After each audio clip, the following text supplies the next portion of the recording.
by my lonely. You need to back up, bitch, you don't know me.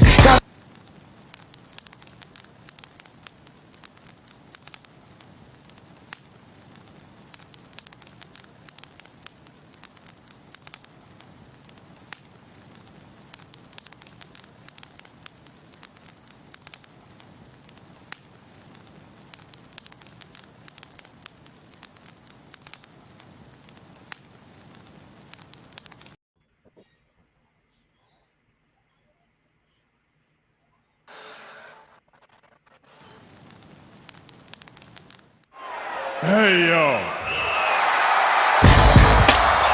Everybody. Yeah. Brand new flavor by Method Man. Name of this shit right here is called Yeah. DJ K-Slay, Driver K up in this motherfucker. Don't forget when you heard this shit first. Def Jam, Vendetta, 2003 shit. Come on. Yeah, what up my people, weeple? This beat to cow the prequel. Shine up the Desert Eagle, light up that extra lethal. I mean that 3 years and 2 G's. I'm back with new trees. I rapped in loose leaves while y'all was just rapping. Who get the set cracking? Just like a neck snapping. Let's get this next platinum. What's happening, Def Jam? Remember Meth Man? I heard your hand through them years when y'all was stressed, man. That's why I still love you. And Russell still hustle. Let's get the pumping iron and flex some real muscle. Up in this bitch, dude. My clique is Rick Rule. And I ain't got the ivory. This ain't the flick, dude. Somebody told me y'all can't hold me. Naughty by nature, do my dirt over my lonely. You need to back up, bitch, you don't know me. Gotta leave these hoes alone, they too nosy. Methods killing, MC killing. What more can I say? Stop grilling. That's what niggas get for acting Hollywood. And since y'all understood, would you? Da da da day, da da da da da day, ay. Da da la day, da da la da la day, ay.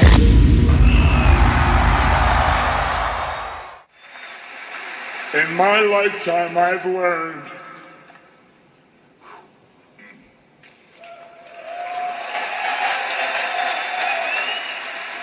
hard work pays off.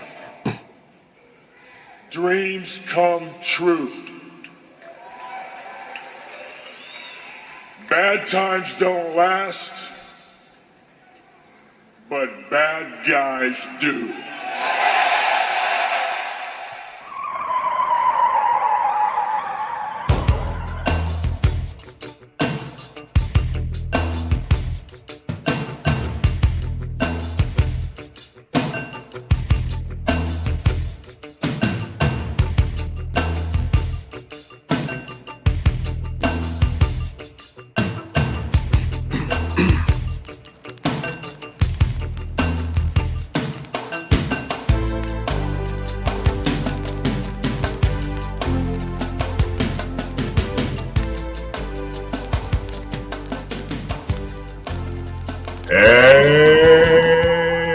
What's up, fam?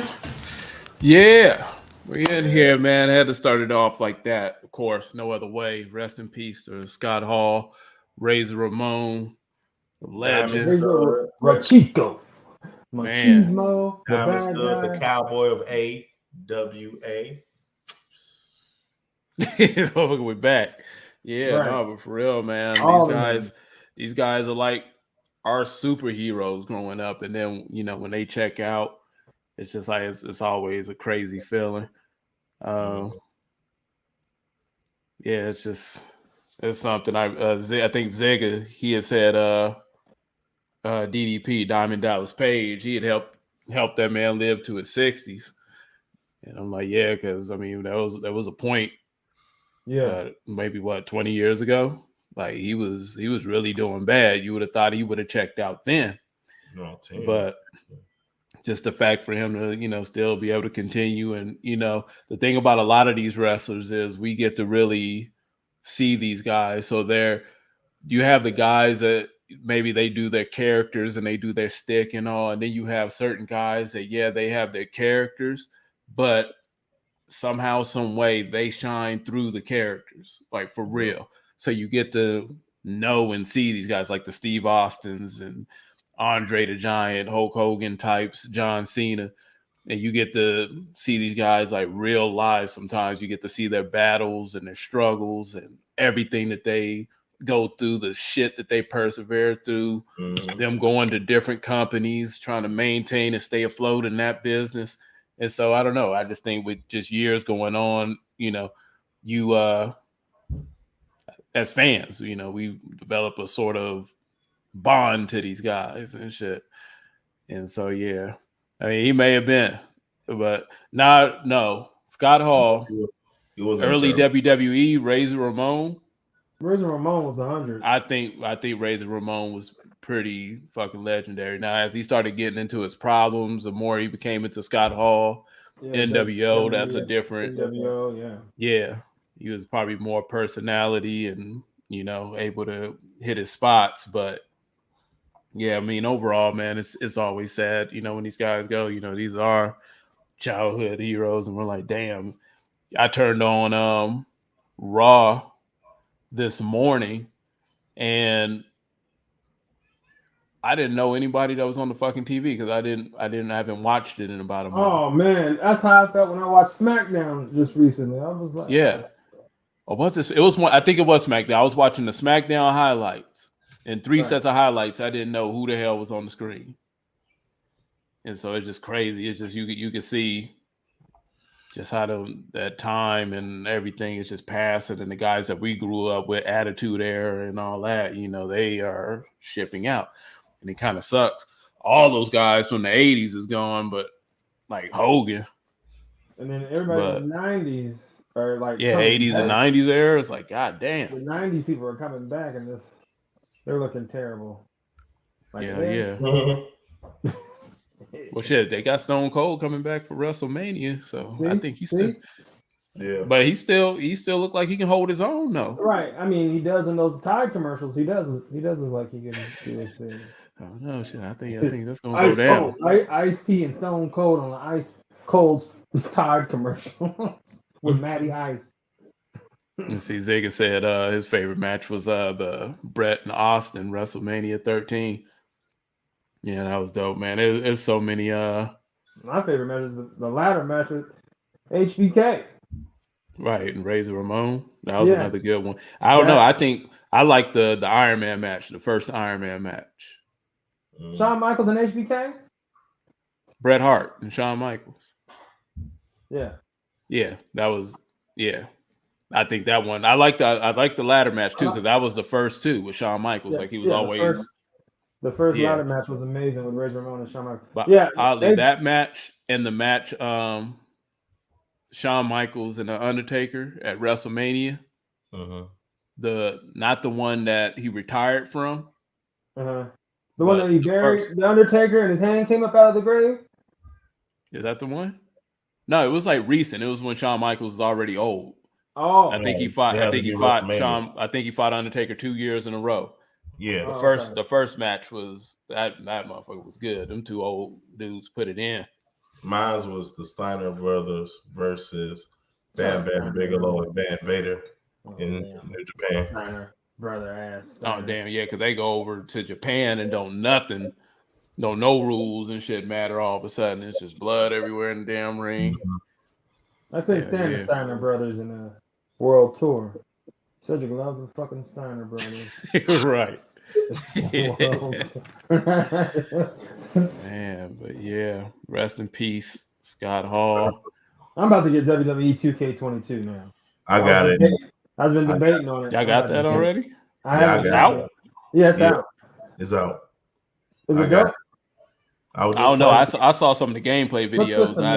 It's different. It's not the same. It's not the same. I was going in for the creative character. It's like Bring back Zam. SmackDown. And what's that game that AJ you like to play all the time? That fighting game of WWE.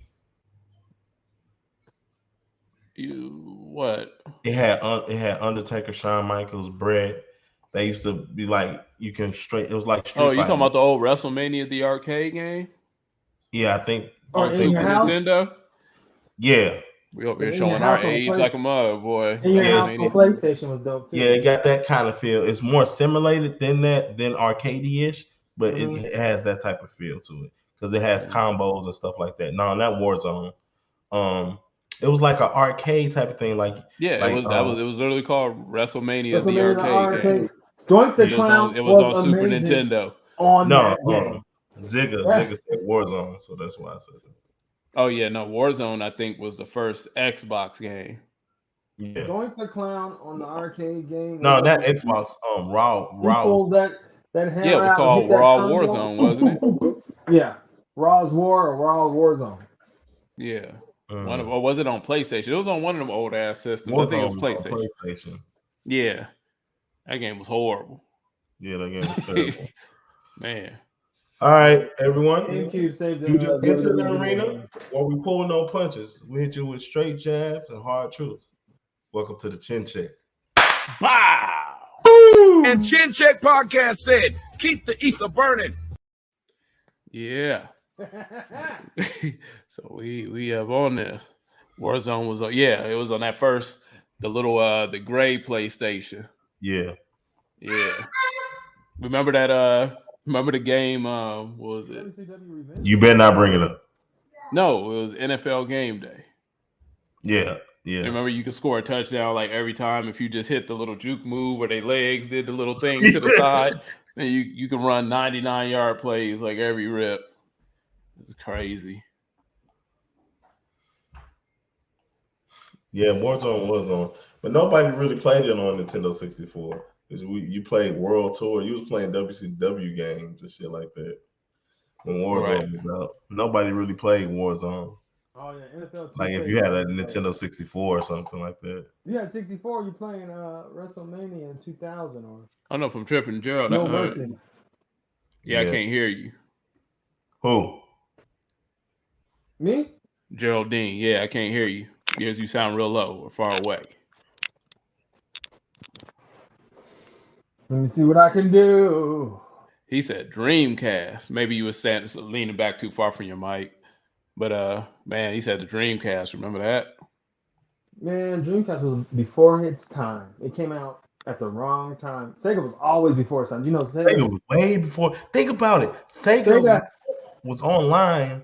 Yeah, I was gonna say you could stream Sega games when you had a Sega Genesis, Sega TV. That shit was amazing. Amazing, you hear me? Damn, I must have been poor. I didn't know you could stream Sega Genesis. Yeah, see, Sega was just above its time, way before its time. Sega Game Gear was way better than Game Boy because it was in color and everything. It looked. Yeah, I remember how good the games used to look, like Sonic and all that, compared to. Yeah, I remember that. So let's see what we moving into. I think we was going to touch on what we had talked about, the whole deal with Freddy P, and it seemed like everybody is coming out against Diddy, Puff Daddy. Like Puff Daddy's having like a rough couple of weeks. Maston dropped a new song. Maston came out of retirement and came from behind the pulpit to jump on Diddy. So I don't know. I just wanted to get you. If you guys heard the song, have you heard the? Yeah, I heard it. The rants and everything. Like, what do you guys think about it? I was like, take that, Diddy. What do you think about it, Cedric? As far as either one of them, just either the rants, the whole the narrative that's going on right now. Like, what do you guys think on that? I feel like the Oracle. Hey, he ain't saying no lie. He was preaching. He was telling the truth, and he got. If you follow him on Instagram, he said he got receipts to everything he's throwing out there. So hey, I'm waiting for them receipts. And then when it comes to making the band members, that's on them. It's cool, like it's sad that what happened to them, but you read them contracts, you know what's going on in the music business. That's why it's called the music business. It's not called like your music dreams or your music playpen. It's called the music fair. The music fair play. There you go. Man, and that was the thing, because I had two opinions, like how Gerald said. I like the Mase song. I think Mase is talented. He of course has some points, because one thing I will say is with Diddy, we all understand how the music business works.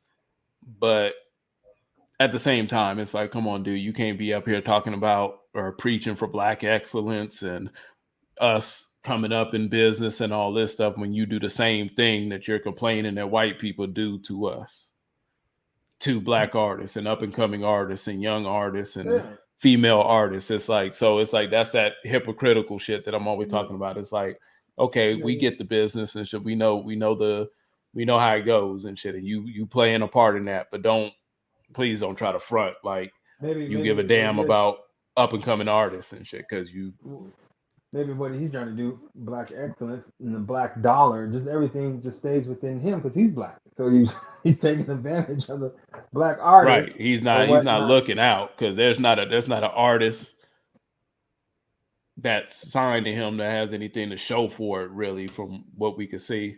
Salute Mr. Skinny TV. Salute. Yeah, we're gonna chop it up on them. Anybody who's dealing with Bad Boy, they should look at the previous acts that were on Bad Boy. Mase, Loon, 112. Like before you even get into with Bad Boy, don't let him be with Bad Boy. Yeah, but it's not even so much about Bad Boy. It's an industry thing, period. And so outside of the song being hot and all that, my take from like listening to Freddy P and even going to Mase and all this is I'm tired of seeing rappers, especially in 2022, complaining about deals that they sign. Yeah.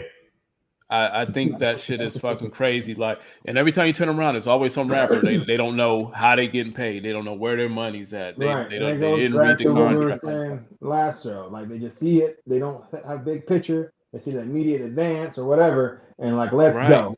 You're gonna put my music out there. You're gonna put me on tour. I'm getting paid right now. Okay, but they don't see. And then what happens? What always happens? That advance run out, and that buzz runs out, that initial, oh my God, he's hot, he's out now.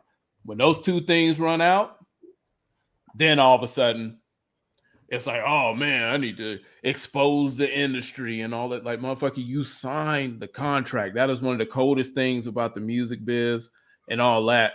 They really everybody got paid. Exactly. And it's like they put it in the contract. They can always come back and say, is in your contract. So it's like when you're going into these record deals, you should automatically understand off top. You should have like some sort of long-term plan. You should probably not sign anything longer than a 3-term deal, but you should be using that machine to put you in a position to where you don't need them anymore.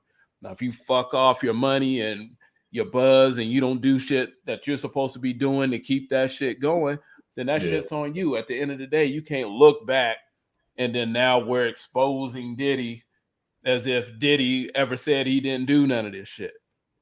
But okay, everybody jumping on Diddy, but let's go back. Let's go back because how I love to go back. People don't remember that Diddy apologized when the Jada Kids went out and started going after him. And when Styles P and all of them start going after him, the whole Lock situation, he apologized and he explained why he did what he did, because he said the people that train him were white folks, and so he thought that's how you're supposed to conduct yourself in the business. Come on, man. And even then, that's why I say like we're all adults. Let me finish. Okay, so after that, a couple of years from now. He said right before he called himself Brother Love, he said he apologized to everyone that he hurt, and he explained why he did what he did. Yeah. And that's when he gave Jadakiss and the Locks their royalties and their rights and their masters. But it's crazy that. But there's a law now in contract, like in music industry, after an artist has been with you for 5 years, they automatically get their royalties now. Like if you don't, I heard something like that to that effect too. Which one? The royalties and their masters. So like if you sign a deal to where you don't get any masters or you don't have any royalties and like 15% of sales or whatever, and it's like you're not getting paid off of your stuff as it's doing well. Yeah. After 5 years, after the company, I guess, made a bunch of money off of you because it was a smash hit. Now, whatever happens 5 years after that, it all goes to the artist. Okay. So that's pretty lie. That's not bad. Yeah, it's just. I never. But even then, speaking on, it just happened like last year. Like that law just went. Yeah, it was a recent. I thought it was longer than 5 years, but yeah, It I might mean, be even 10. then, what you were saying, I thought it was like 20. 5 or 10. No, it's not. It's like 5 or 10. It's not that damn long. Shit. Man, I don't know. But that'd yeah, be easy, though. That'd be still 20 years wouldn't be bad either compared to never getting it. Nothing. No, like nothing. Right. You'd have died and then had 3 generations pass. You're right. And then, your children and everything. My daddy was famous. I haven't seen nothing. Right. You see that shit all the time. You watch enough episodes of Paternity Court, them old niggas from back in the day. They grandkids and great grandkids be coming up with nothing to show for whatever they did back in the day when they was hot. That shit's crazy. But like even like what you were saying with Diddy, and that's the thing, like people come up with these excuses where they feel like, okay, they came up this way, so they have to then carry on that same path. And that's why I was like, man, like we're all grown, like we know right from wrong. We don't have to do motherfuckers a certain way. And that's always been a thing, is just industry wise. Like I just never understood why it's that way, to where why are we not making sure artists are taken care of and they're getting paid and compensated fairly for their music and the whole nine.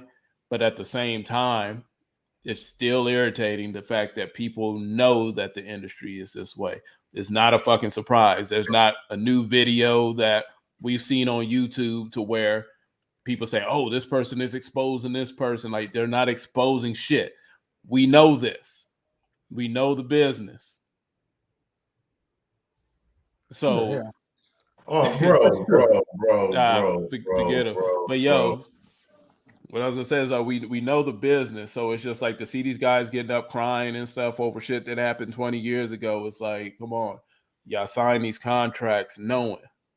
Right, y'all take the deal, and then when it don't work out, then you turn around and you crying and you making diss records and you doing all that shit. But everything was good when you signed the deal and you was up.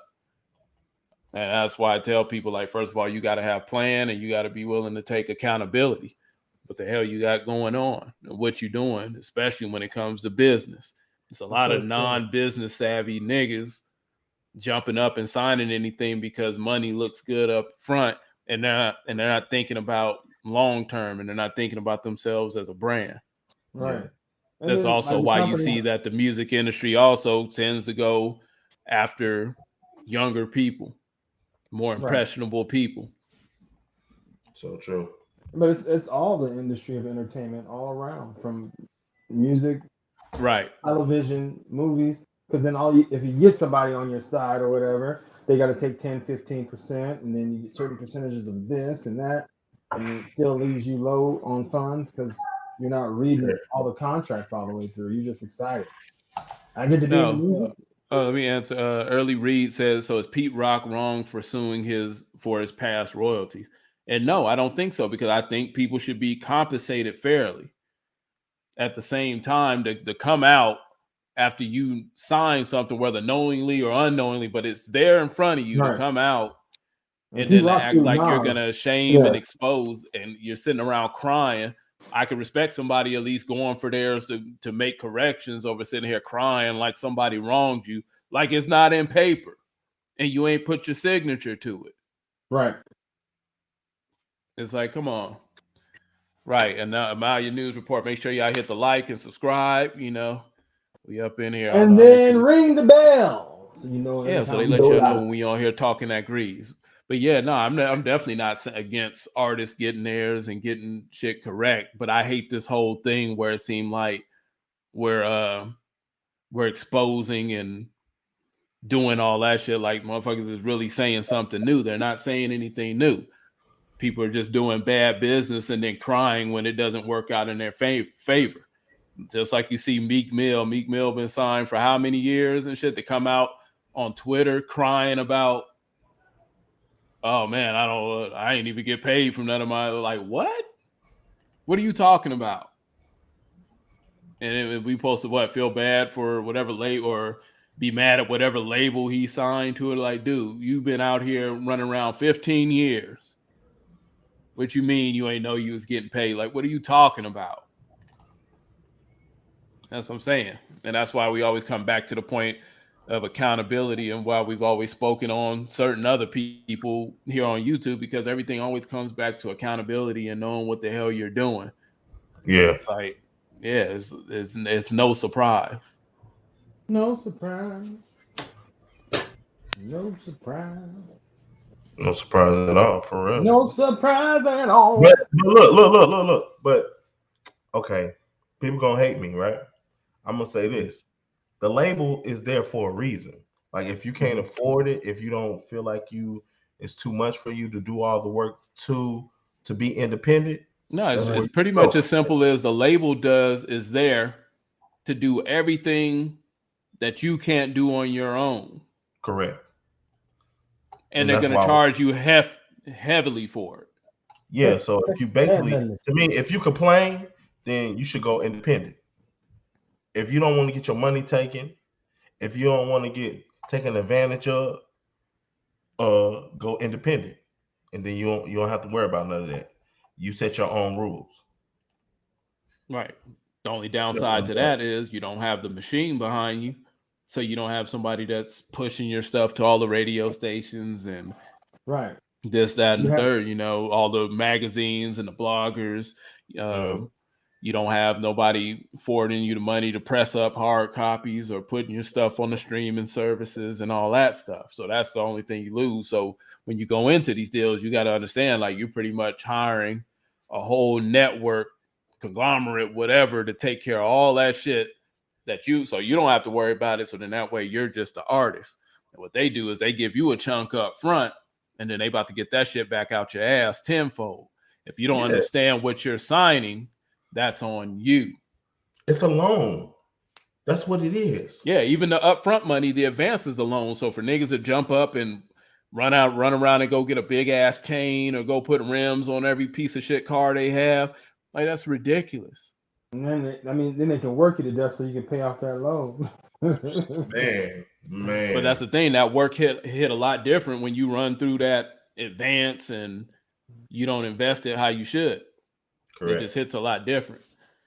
So a lot of these niggas be like, oh my God, I'm a slave and shit. Like, nope, they paid you up front, the advance. You signed the fucking paperwork. It was like, what are you talking about? And you're not getting paid like you used to back in the day. So yeah, they really gonna fuck you until they get their money. Man. Yeah, who's another rapper? What's his name? Tekashi. I think Tekashi really broke. No, I don't think nobody really broke. If you got people like 50 around you, you got other people. Shit, like, I've seen plenty of these motherfuckers fall off and shit. And I would never go into debt for 50. Nope. Oh man, yeah, that shit a IG post. It's off top. To be canceled. You know, 50 loved that man at first before he snitched. I would he was borrow telling game. Yeah. Nope. I don't know. I just think crazy. Like I think for the past couple weeks or so, every day has been a new rapper popping up. Like, oh my God, I ain't get paid. I ain't get my money. I don't know what's going on. And it's just like, come on. I'm so tired of this shit. Like, oh, such and such exposes there is no exposing the industry. The industry's been exposed. If you choose to jump into that, then you knew the job was dangerous when you took it. I'm just tired of seeing motherfuckers complain about the same shit. Right. Yeah, if it's that big of a problem, before you enter the game, you need to hit the people before you. You need to hit up Rick Ross. You need to hit up Master P. You need to hit up, you know what I'm saying, all these other people that successfully signed a deal and did it right. Well, Master P, it was a distribution. He did the Michael Jackson deal. He got what Michael Jackson had. So that's why he did it right. Just like Cash Money. There you go. Talk to Baby out and see how they got that Universal deal and stuff. That was a nice deal for Cash Money. There's plenty of avenues that you can go through. For Cash Money. But I got to understand, though, that's a real mature mindset, though, that kind of takes that. That's why you see like a lot of these young dudes coming up and they ain't really rapping about shit. And it's so easy to, it's so easy to get them because young dudes, they man, you get the fame, the money, the girls and everything up front. Like they ain't even thinking about all that shit. A lot of these motherfuckers lack so much guidance. It's like they ain't thinking about that shit. And then when it turns around, it is almost like they've been bought into slavery because they about to spend the next however long in their lives paying back this label deal. And you see that shit often. I think what group was that from back in the day? It was the girls. Was it In Vogue? Yeah. They can't even put music out. Like their deal was so bad or some shit like that. Yeah. Yeah, it was In Vogue because that's why the one lead singer went to Lucy Pearl. Right. Like In Vogue as a group can't even put music out. I think Jodeci was like that. It took them so many years before they could use their name again. Did you know Casey and JoJo are related to Fantasia, like their first cousin? It's not surprising because that's how the music industry works. And just entertainment period. Entertainment industry period works. Yeah. A lot of these motherfuckers are related to motherfuckers. You'd be like, oh, I would never thought that they were related. That's kind of how you get in. You kind of get what they say, like grandfathered in and stuff. It's kind of like that type of thing. Yeah. It's no surprise. Like most of these motherfuckers don't come up just because, oh my God, he's so talented and amazing. Right. He's just a better rapper than everybody else that ever rapped. No. Like that motherfucker cousin and shit work at the label and shit, or Red Food from LMFAO is like Barry Gordy's grandson. Yeah. You said who?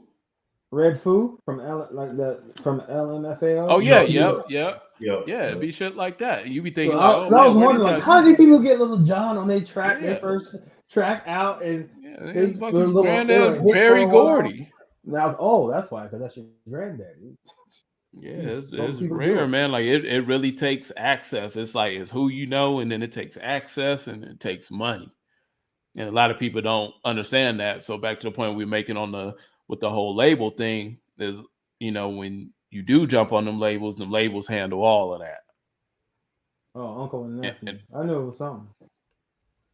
Right. Yeah. That's why it's how that shit work. That's why it always pissed me off. It's like we know certain people, they be like, "Oh man, this is my cousin," and shit. Was like, "Motherfucker, send them our shit." Damn it. Yeah, I know exactly a couple people and shit we know. Right. Like, yeah, man, shit. They fucking man, I ain't even gonna go uncle that's in the industry and he does this all the time for music. When it's starting the demo, like man, I'm like, dude, you can't shoot this nigga a demo so they can shoot that shit to somebody. Yeah, I know the motherfuckers we know that the trash vans and all that. Like, come on. I don't care. I hope they see this. They get bad. Like, yeah, could have been shot a nigga our tape. Motherfuckers. Those still our folks though, man. Yeah, that's family always. But y'all niggas is full of shit. Because I just don't know how. I don't know, whatever. Well, who's Eminem's father? Wait a minute, hold on. Who's Eminem's father? Probably I don't even know a famous Matters before. Is it? I didn't know who. Yeah, who's Eminem's father? Shoot. Drum roll, please. Come on, Early Reed. You can't have it. No, I can't hold this drum roll for a long time. Let's go. Who is Eminem's daddy? Dr. Dre? Like, who is his daddy? Bill Withers? No. Turn the W upside down. Now I'm just like, I don't know. Drake says that. You stupid.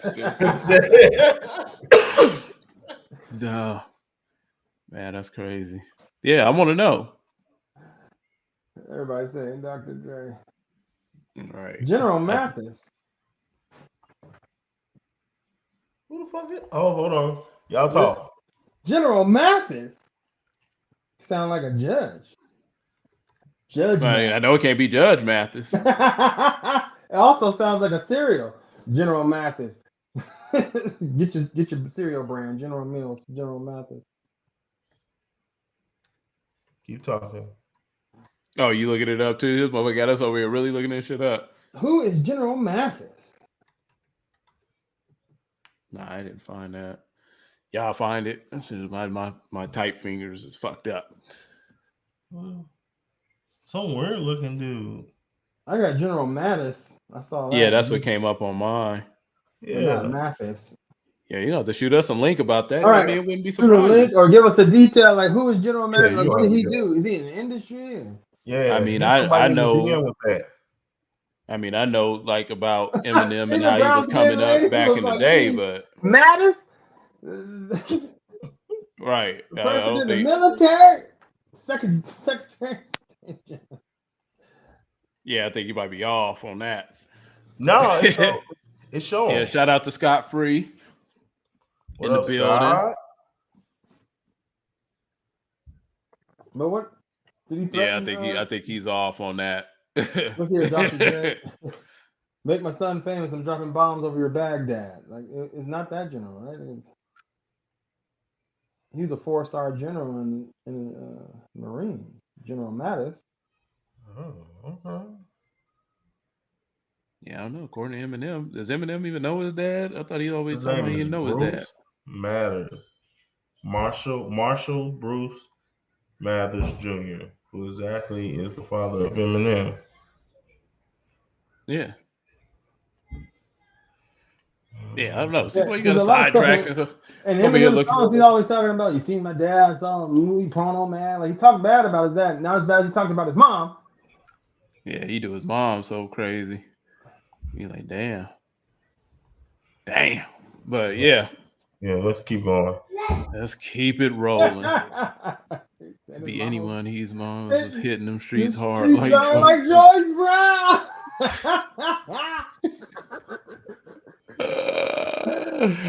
Oh shit.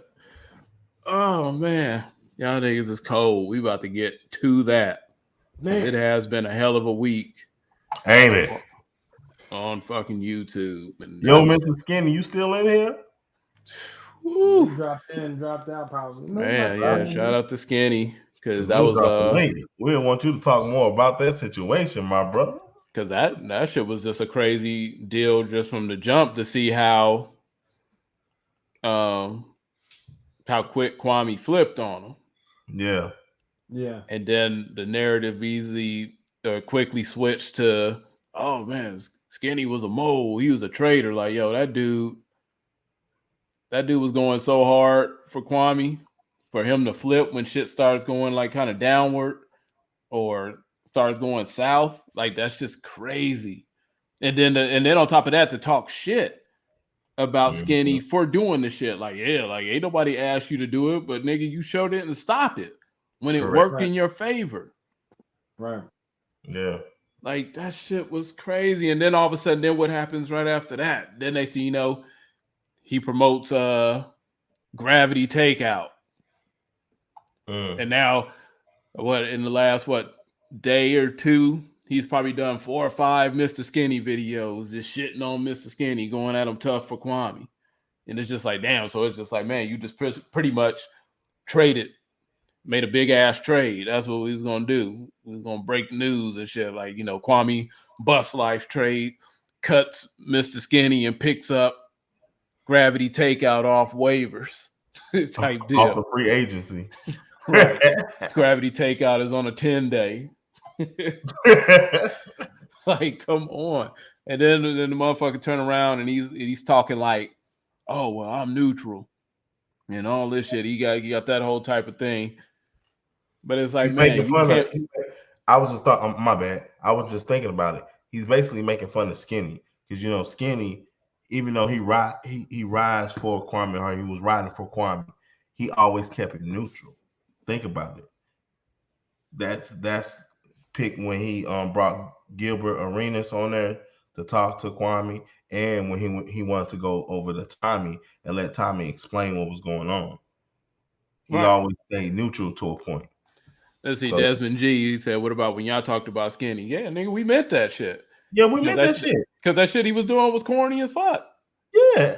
Right. I went straight on Skinny's page. It was like, yeah, like, it's good to see you on your square again, because yo, like that shit was dumb. Like Kwame Brown is not a motherfucker that you want to attach your shit to. Correct. And he explained what happened on my situation with the mask. Mask. Yeah. Right. You know what I'm saying? Yeah, I ain't and no problem.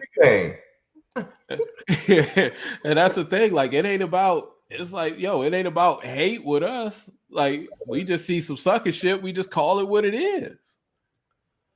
We don't see the point in following a motherfucker that is obviously a narcissist, for one, and not about what he's talking about. So then when you see all these motherfuckers doing shit and going so hard for him, it's like, yo, what the fuck y'all doing? Y'all niggas are kind of stupid out here. Correct. And now it's not Mr. Skinny. If you paid attention, Mr. Skinny has kind of fell back off him for like weeks now. And then you have now in that place, you have Gravity Takeout claiming to be neutral, but you can't be neutral. There's no way that you can follow Kwame Brown or watch Kwame Brown and not have nothing to call him out on, but all of a sudden you got everything to call out on Skinny and everything else. Like, that doesn't even make sense. That's just the opposite of neutral. And he's pretty much dick riding the same way a lot of these cats are. Like we said, coming in from the gate, we could have easily jumped on that bandwagon, because that's what it is. These motherfuckers use each other. We could have easily jumped on that bandwagon and got a quick 1,000 to 10,000 subscribers and that whole thing. Yep. We thought that whole move was like real sucker shit because the person that they're doing it for is undeserving of that shit. Correct. Right. I have no problem sitting here. I think shout out to all our new subscribers too. Always. We appreciate we appreciate the support. But I'm way more comfortable at 400, and I think we're at 430 now. I'm not sure.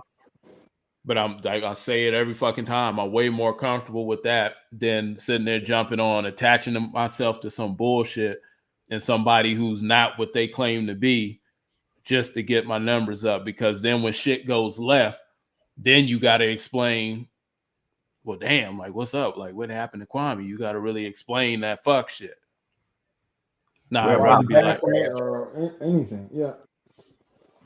Yeah, and so that's just that's just one thing that's been going on. And then we got Tommy Sotomayor. Hey. Oh boy, he don't need that. That man don't need no shooter. Not at all. Oh my God. After the sermon that he gave the other day, they updated the 10 Commandments. Oh, they did?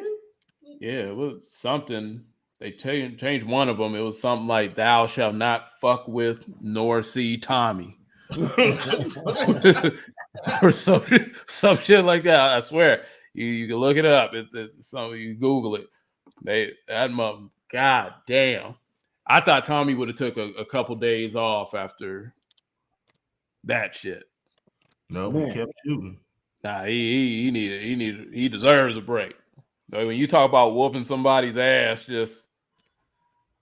he made sure every square inch of this motherfucker's ass was whooped. And I can't believe Kwame didn't even have the decency to. He's always given these moments where he could be fucking real about some shit. Yep. You cannot sidestep or down talk public record. Confirm. Yeah, you can't. You can't just jump up and just be like, yo, he lying. Dude, this is public record. This shit ain't got nothing to do with Tommy. Right. Dude pulled up public record on your mom after all that shit that he was talking. It turns out your mom was a bust down. Which now, fast forward thinking, is no wonder why he takes up for motherfuckers like Shay Means and all that, because he sees his mama and motherfuckers like that. Mm-hmm. Right. That is his queen. His mama. Right. Black queen. That's your queen. Oh, bust down Tatiana. And then, you know what's even colder about that, too? Because when this shit came out, he tried to flip it on Tommy. Yeah. Like, well, that's why... Oh, you say your mom's supposed to be smart, but she was messing with a married man and she ain't getting no money for it. She ain't getting nothing for it. You see what I'm saying? And I'm like, yo, like the way this motherfucker speaks and shit, man, he'll jam himself up all the time. So he's pretty much talking about Tommy's mom and shaming her and shit because she wasn't a fucking prostitute. Like his own mama. Right. Totally downplayed that shit. And then, oh, man. His mama got tired of laying on her back. And she's like, Kwame, you got to make it to the NBA, baby. Man, and dude said, Tommy even said that there was for his mom to make his draft, allegedly they had to bail his mom out for the same charge. Damn. So she can make the draft. Like, yo, that shit's fucking crazy. I did want to play a part of the like this. Thank you. Thank you. He was like, shit. I didn't get this motherfucker. Just go ahead and pick him. Get him out of here first round. So I got rounds to make. Shit. Fuck. I wanted to play a part of the sermon. I don't even know if Tommy be flagging motherfuckers. She told Kwame, hey, you're going to the Wizards, baby. Don't worry. Hell nah. She couldn't stay in DC and shit because all her business was back in Atlanta. Shit. Man, that shit was fucking crazy for all that shit to come out and just. I've always said from jump. We've said from jump that he's just a walking contradiction, and then he lies. Like he'll go from one extreme to the next. He lies so much he can't even keep up with himself. And everybody's mama is a queen to them. Tupac's mama, even though she was a crack fiend, was still a black queen. Always was a black queen. Yeah, and it's just like we get that dynamic, and you know. We're boring, but you see her watching long enough to see what we're talking about to type that whole dissertation. Yeah, we're boring. Come on now. No, we're not boring. We're not boring. We're not boring. We know we're not be doing it should be boring. That's man. And that's what I'm saying. Like I don't get what these motherfuckers on here be. I don't know what it takes. I guess maybe if we were just a little bit more I don't know, full of shit or something, then maybe I don't get it. Which is another fucking point that brings me to I don't know how NRG can sit over here on Kwame shit. These motherfuckers just had a panel. Gilbert Arenas pulls up on the panel. Mm-hmm. Gilbert is obviously tired of this shit because another reason you know that Kwame is full of shit is because Gilbert has been asking the same question for how long now? Over and over and what is your problem with me? Say it directly. What is your problem with me? So then what does Kwame do? He pulls this move. He like, oh yeah, I'm gonna talk when I see you type shit. You know, us as black men, we already know. Oh yeah, I'm gonna talk when I see you. Mm-hmm. Gilbert was like, oh nigga, okay. So I see everybody knows what that means. Yeah, nigga, I'll fly you out. Gilbert looked dead in the camera like, nigga, I'll fly you out. Kwame got quiet. So then some back and forth go on. Kwame ends up kicking him off and then proceeding to talk shit about him after that. And now, I guess recently he's been online crying and shit about threats and shit that Gilbert's been making. And he's completely flipped the whole ordeal as if he ain't been fucking with this nigga for months on end.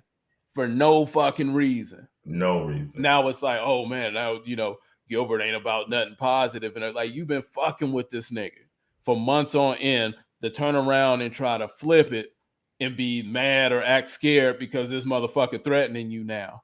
Talking about even the fact that he said he was mad. My bad. Even though the fact that he said he was mad, and then they gonna say, oh, he emotional. No, man, he's been cool. He's been holding his nerve all this time. Right. Now you attack him over and over and over and over. That's that bullshit, though. That's that bullshit that niggas that are full of shit try to pull. Like they try to tell you, oh, you being emotional and shit because you being fucked with. Yeah. And he said it like, yeah, I'm emotional, motherfucker, because I'm mad. I'm actually mad now because you got Kwame and shit that's been fucking with him from jump for no fucking reason. No fucking reason. Then you have boxhead ass Carcino and shit over here talking shit like he know Gil, and Gil's like, nigga, we don't even have any rapport. who the fuck are you to be making all these goddamn videos and all this shit? And it's one thing to do a critique and give an opinion. That's what we all do. But the difference is, and why you say you can't stand Carcino, is because Carcino speak like he know these motherfuckers. Like he actually shares space with these people. And he don't know these people. He don't know what the fuck he's talking about. Not at all. About anything. Even the shit that he supposed to know what he's talking about. He don't even sound like he know what the fuck he talking about. And you got motherfuckers over here running up on us, talk about we boring and shit. And Carcino talks about 3 words a fucking minute. Right. Like, come on, man, get the fuck out of here. Like, these people are idiots. Just like I commented the shit right on Kwame's page. It was like, yo, while you reconstructing your team, you might want to get rid of Carcino. That motherfucker's a damn bozo. A line from the song. Right. Mama's cooking all beans. That's why you niggas so gas. They feel sorry for you. Probably why they give you a pass. You Lucky Gill and Matt Barnes. They put a foot in your ass, boy. Chin check, my nigga so callous. Hold on, Desmond. He texted him because he wants to know why are you talking about me and you don't even know me, and you're doing a whole video about me like you know me. Come on now. Right. It's been, and Carcino been doing that shit for a minute. And the way Carcino talks, you would think he knows these people, like on every situation. And it's just like, yo. So that nigga pulled up on the thing, and like I always say, like Kwame, he do all that shit, he talk all that violence and everything, but then when a motherfucker say, hey, pull up, then it's like, oh no, why niggas want to go violent? Like, I don't even see how he contradicts himself just that fucking fast.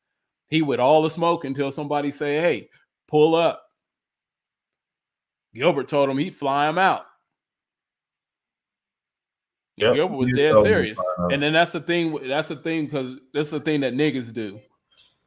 Like, you notice Kwame, he's always talking about shit from 20 years ago. So he's always referencing Gilbert 20 years ago.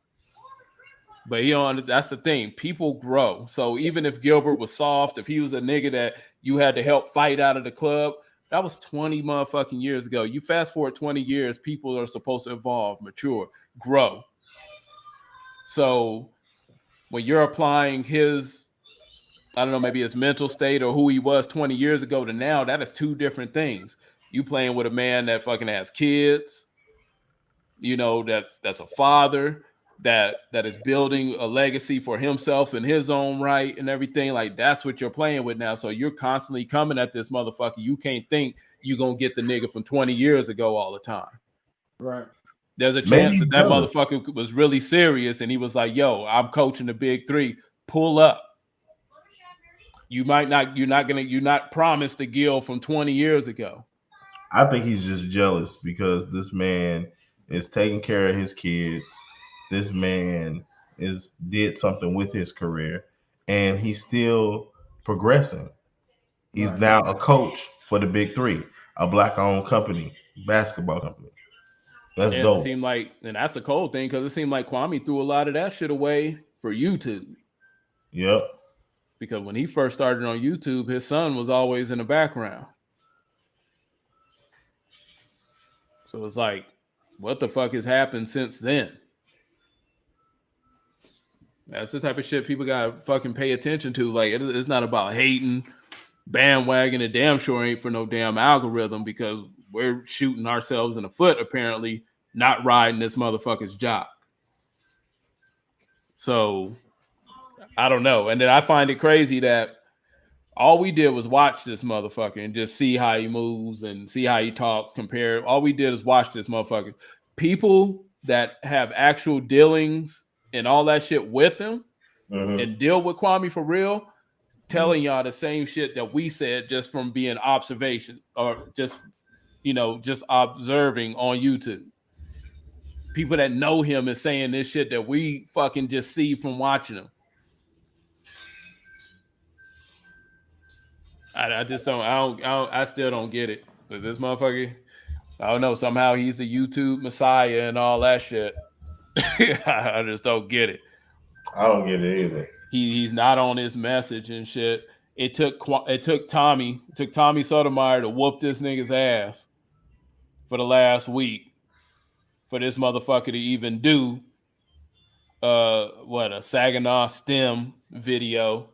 And then he's like, oh, well, see, a lot of people, people they want to be here for the drama, but they don't want to check out the Saginaw STEM video. Like, when the last time this motherfucker said anything about Saginaw STEM? Mm-hmm. People don't take that shit serious because it's not his message. Even his own fans don't take that shit serious. Yeah, but he does talk positive. He does talk about trading the code. Fuck up, dude. We have motherfuckers like Desmond G and shit. Nigga, was you on the Saginaw STEM shit? You probably wasn't. Y'all niggas don't give a fuck about that shit because he's not even about that. If he was really about that, then all this other shit that he has going on between Gilbert to Tommy and all that shit would kind of be like secondary. But you motherfuckers would be like, damn, okay, y'all would really be on that Saginaw STEM shit or trading the coding or some shit that he's really supposed to be about. Like, while y'all talking about messages. I already told y'all don't care about messages. Y'all go on his page for the same reason that y'all on here listening now. So while you on here, go ahead, like, subscribe. Yeah, while you on here, hit like, motherfucker. That notification. Yeah. Ring the bell. Bing, bing. Because y'all niggas like this motherfucking grease. The only difference is that we get this shit to you for real. We ain't over here circle jerking and shit, trying to get views and shit because we follow Kwame, even though he don't have a fucking real point or a backbone or have ever been anything worth following in his fucking life. Not jumping on some bandwagon just to fucking get views and subscribers and all that shit. We'll sit right here on 4:30 and shit just fine, and I can sleep at night knowing that I ain't doing some sucker shit for YouTube attention. We sitting there trying to help y'all out in a sense to tell y'all like, yo, you got to watch the motherfuckers you follow. Right. We didn't get on here to offer you. Next year, I might do some sucker shit so we can get up to 10,000. Just let me know. I appreciate that, John. We're just keeping it going, bro. We're just keeping it going. Let you know. You might hear some contradictory stuff from me, but just know we're gonna get our numbers up. But next year. Man, I'm just saying I'd be damned if I do that. I ain't going the gravity takeout route and how what Mr. Skinny used to do. I ain't doing that shit.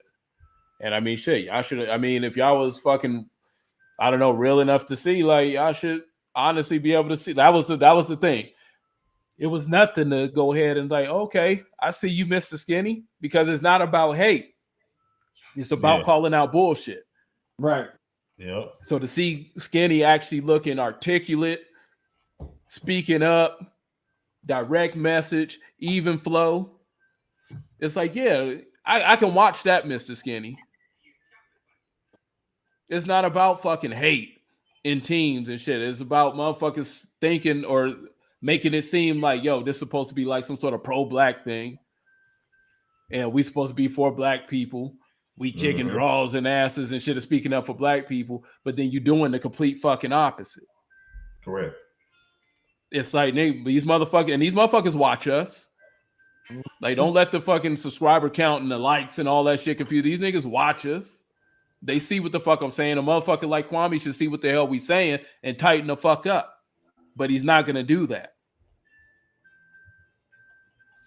Because he got all the, no offense, he got all the women around him and they babying him.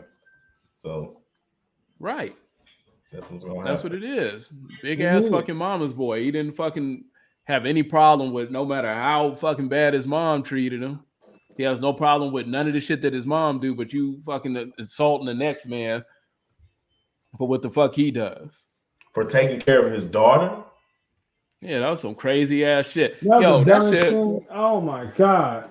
Especially, what did he say? What, reward someone for playing? Hold on, I can pull this shit up. I can pull this shit up because I want motherfuckers. I don't know if people missed it. Pull it up. Let us hear. Team friends that had a father, and their father gave them that car. They fixed that motherfucker up, and that's your. I think us folk, we love to pick on folks, especially while they're down. I'll talk shit about you while you're up. I troll the hell out you. I fuck with you now while you're up because you shouldn't give a damn. Just like Gilbert, I went to be petty on his page I went to his Instagram and he brought his daughter a Porsche or something like that, some fast, expensive car. You know, he wanted to troll, he wanted to joke. So being the big asshole that I am, I said, hey, brother, I would have went with the Subaru, better crash rate. And everybody under there went crazy, thought I was gonna talk to him. I ain't say nothing to him. I ain't here to talk to you. I came on this man to talk page to talk to him. I don't give a damn what you other niggas said. Right. I was gonna say, yeah, old black women coddle this motherfucker and shit because he remind a lot of these fucking black women and shit of the fucking punk ass sons that they be raising. That's why. But anyway, back to it. So everybody else, Gil, when you text that, hold on, I'm sorry. We're gonna really get into this shit. Who the motherfucker that said clickbait? Like, you guys are clickbait. I thought this was Tommy. Man, we were just speaking on that. We into that. But really, come on, man. We telling you motherfuckers exactly what the fuck it is. What it is. And we're giving you guys this motherfucker's word. So hold on. We gonna get back into this shit, but I don't know these motherfuckers in the comments. When you text something about Gil, he'll text you back. Me? Nah, I'm damn sure they ain't gonna text nothing on his page. So hey. But yeah, Gil, I done went with the Subaru. Fuck you talking about. Shit go a little different around my house. I bought my goddamn daughter a Hyundai. Yeah, some shit I can fix. And some shit she can fix herself when she learned how to work. Fuck, I look like. Do you know the crash rating on those cars, dumbass boy? And I know us. We gonna say, yeah. But the reason why I say it's Subaru, because Gilbert professed to be a smart guy. And if he knew anything about being a smart guy, then the Subaru has one of the best crash ratings. So if one loved their child, they would get her a Subaru, not a supercar that can go goddamn 160 miles an hour. Yeah. Not me. We wasn't raised like that. Things go a little different around here. Hold on, y'all. Hold on. That's fucking insane. Just alone for all of the Kwame people and the thing, just the fact that he would speak on this from a standpoint of a motherfucker that don't get his kids is enough to say, the fuck is he talking about? I'm not understanding that. Like, I don't see anything wrong with what this motherfucker says. Secondly, how do we automatically jump into talking about crash ratings and your kid's gonna crash and all that shit over a fucking gift when the idea is really to teach your fucking kids how to have some sense and drive fucking responsibly? Correct. Second, all accidents aren't fucking happening just because kids are fucking speeding. There's nothing as a professional fucking driver, there's nothing that's promised out there on the road. So true. So to even speak that shit, like, that's like a real morbid way to even come about it. Don't matter what the fuck you driving and shit. If you out there fucked up, a crash rating is pretty much a good idea. You get smacked wrong or flipped wrong, you the fuck up out of here. There's no guarantees. So who even goes that route about somebody's kids? That's how you can tell when a motherfucker is disconnected from some real shit.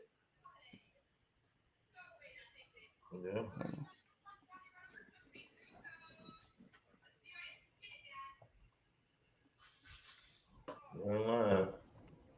So again, go ahead, hit that like, subscribe. Anywho, yeah.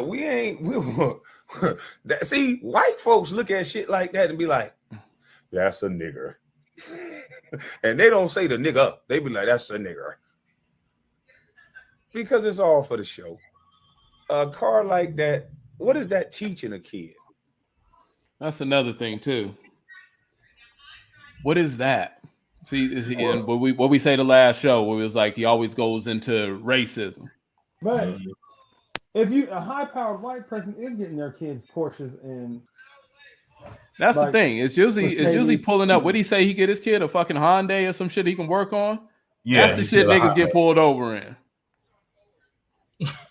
People with the money, I draw way more attention in my Dodge than I do my Jaguar. Right. And I've driven around cops with no plates before I got my shit registered. In the Jaguar, they leave me the fuck alone. In my Dodge, in my old Dodge truck, they pull me over. I can't even make it out of my damn neighborhood. But yeah, oh yeah, white boys see that and say that's a no. No, they don't. They see that Porsche. It is not, oh, that's a nigger. Look at him flat like, they won't say that about the car. They won't say that about gifting that car. No one says that. Nobody says that. I know saying, like, how much you gotta hate on a nigga and shit just to wake up and just say some dumb shit. Just to be fucking hating. Now, as soon as she got that Porsche, she put some 24s on it, then I can see someone saying that. That'd be some nigga shit. Right. Because you niggas are ruining the whole drive and everything of your fucking car to fucking put some unnecessary oversized wheels on them. But that's another damn show. Scraping real well. Oh my god. Why? Hold on, guys. I'm sorry. They said y'all truly sad, leave this man alone. Tell him to leave everybody else alone. Tell him to leave Tommy alone. Tell him to leave Gilbert alone. How about that? You ain't gonna tell him to leave everybody alone and focus on fucking trading and coding. Right. Please, y'all niggas go over there for the bullshit. How are we bottom feeders? Nah, that's the thing. These motherfuckers go over there for the bullshit. Y'all don't even, for you guys to come here and act like, oh, we fucking with him and he has a message. Y'all don't even support his fucking message. I'm not hearing the message right now. I got it. Bomb question. I'm finna drop a nuke. All right. Since you guys follow him, what have y'all donated to trading and coding? Go ahead, light that comment up. Ooh. Yeah, how many of y'all kids are taking up coding? What trades have you focused your kids on? Because that has nothing necessarily to do with college. What trades have you guys gotten your kids? Like, how has Kwame inspired you? I doubt y'all motherfuckers gonna come with anything because y'all go over there for the bullshit. Yep. Y'all ain't trying to hear nothing about no Saginaw STEM. Kwame don't even give a fuck about that shit for real. This whole yelling every movie. y'all want us not to. Y'all want us not to speak on certain shit. Then hey, when he stops speaking on shit, we'll stop. Yeah, that's simple and shit. But long as that motherfucker got an opinion, guess what? We got an opinion too, and it happens to be unfavorable to him. Oh well, that motherfucker will live. Now moving on. I come from an era where you get the old ass car with 180,000 miles that your uncle had. I've seen friends that had a father and their father gave them that car. They fixed that motherfucker up, and that's your first car. And you better learn to cherish this motherfucker and respect it and wash it every day. And after you show me you can do that, then maybe, just maybe, you'll get something new when you come with half the down payment. Yeah, I ain't come from I told Gil and a lot of people, we were just raised different. Yeah. This motherfucker said we was just raised different. After all the shit that we just heard about him. We just raised it like, come on, man. Yeah, hey, hold up. He ain't lied. He was he was raised different. Right. No, I'm trying to be as fucking respectful as possible, but it's like, come on. Come the fuck on. They was raised to be killers. Tommy, what Tommy changed that shit to? It ain't mama's cooking, it's mama's hooking. Fucking ridiculous. We just raised different. And this motherfucker supposedly man, I can't even quote where the fuck the story from, but they said this motherfucker's family they had a bike that they shared. And then I don't understand, like, if you have the means to do certain things for your kids, then I think that's what you do. Like a Porsche is like for me giving my kid a Hyundai or a Nissan or whatever, like that's what I can do. Right. But if I was $100 million man, how Kwame says Gilbert is and shit, I'm getting my kid exactly the fucking Porsche. If you have the means, you have the ability to get them, not even a Porsche. Like if you had the means to get them their first car, a nice, decent, new first car, you get that. when you don't have the means, you have the means to get them something, or you like, I got so much money. If you can come up with half, then we'll get you a car. Yeah, that's what it is. It's the and then here's the cold thing about that, because that's what that is. He's making it seem like Gil just did this shit just for the fuck of it. Right. And the thing is I guess what Gil said was, he challenged his daughter to, as far as basketball goes, they ended up winning. She was like number 2 in scoring, and pretty much challenged her to like step her game up. And then that was his reward to her. Right. And then this motherfucker said, like, who the hell gets rewarded just for playing basketball? Every motherfucker in the NBA. Because maybe he didn't get rewarded, so that's how he feels. This motherfucker got over $66 million for significantly less than what Gilbert's daughter has accomplished in fucking basketball. And he talking about who gets rewarded for basketball? Man, I don't know how you motherfuckers that follow Kwame Brown like really listen to this motherfucker. Like, y'all crazy. Like, once again, this is Captain Obvious shit. Right. People that know him are saying the same shit that we're saying just off of observation. Kwame got me for a $4.99 super chat. Oh shit! I remember when they was talking about that. They said Kwame said he forgot he had a daughter. I bet. And we're gonna get back into this, and then we're gonna get back. We were just raised different. Yeah, you don't get no motherfucking Porsche. What did you do to get a Porsche? You play basketball and get a Porsche. That's gonna make them relate to their peers. Play basketball, get a Porsche? No. Hell to the no. Hell no. You don't get no motherfucking Porsche for that. You better do that. Shit. My family told me you better do that shit. This motherfucker. Yes, you played averaged 6.6 and made over 66 million. Talking about you better do that. You get paid. He said my family told me you better do that. That's what his mama was on her back, knock her. Kwame, remember you gotta go to the NBA. Man, you better do that. But people do get Porsches for playing, because when they play in the NBA, they get so much money. They buy Porsches, Ferraris, anything they want, because they get that reward from playing basketball. Yeah.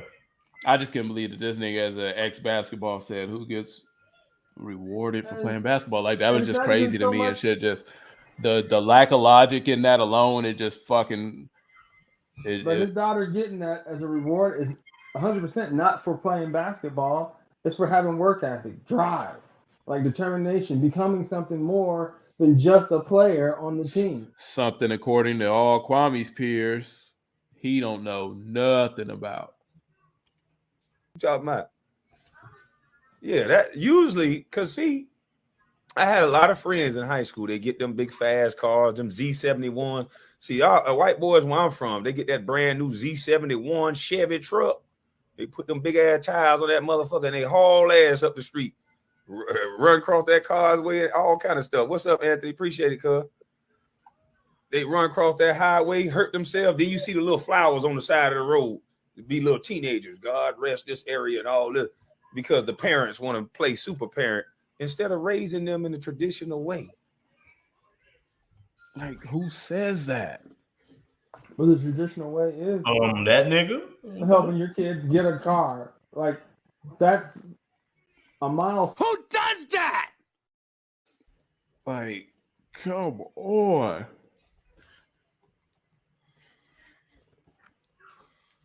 I don't know that shit. Let me hold on. Because the parents want to play super parent instead of raising them in the traditional. Play super parent. This shit coming from a motherfucker who don't have his kids.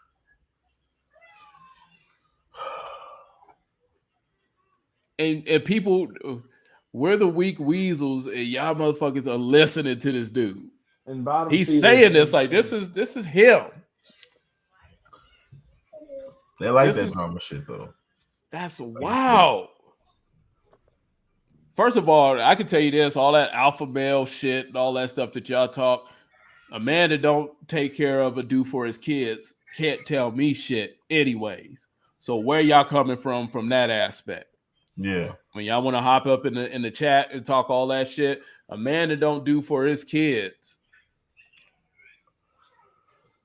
when he's able to, despite any or whatever any weird type of situation that could happen, like when they're actually capable, a motherfucker that just don't do for their kids and don't have the mindset to do so, they can't tell me shit anyways. So what are we talking about this motherfucking message?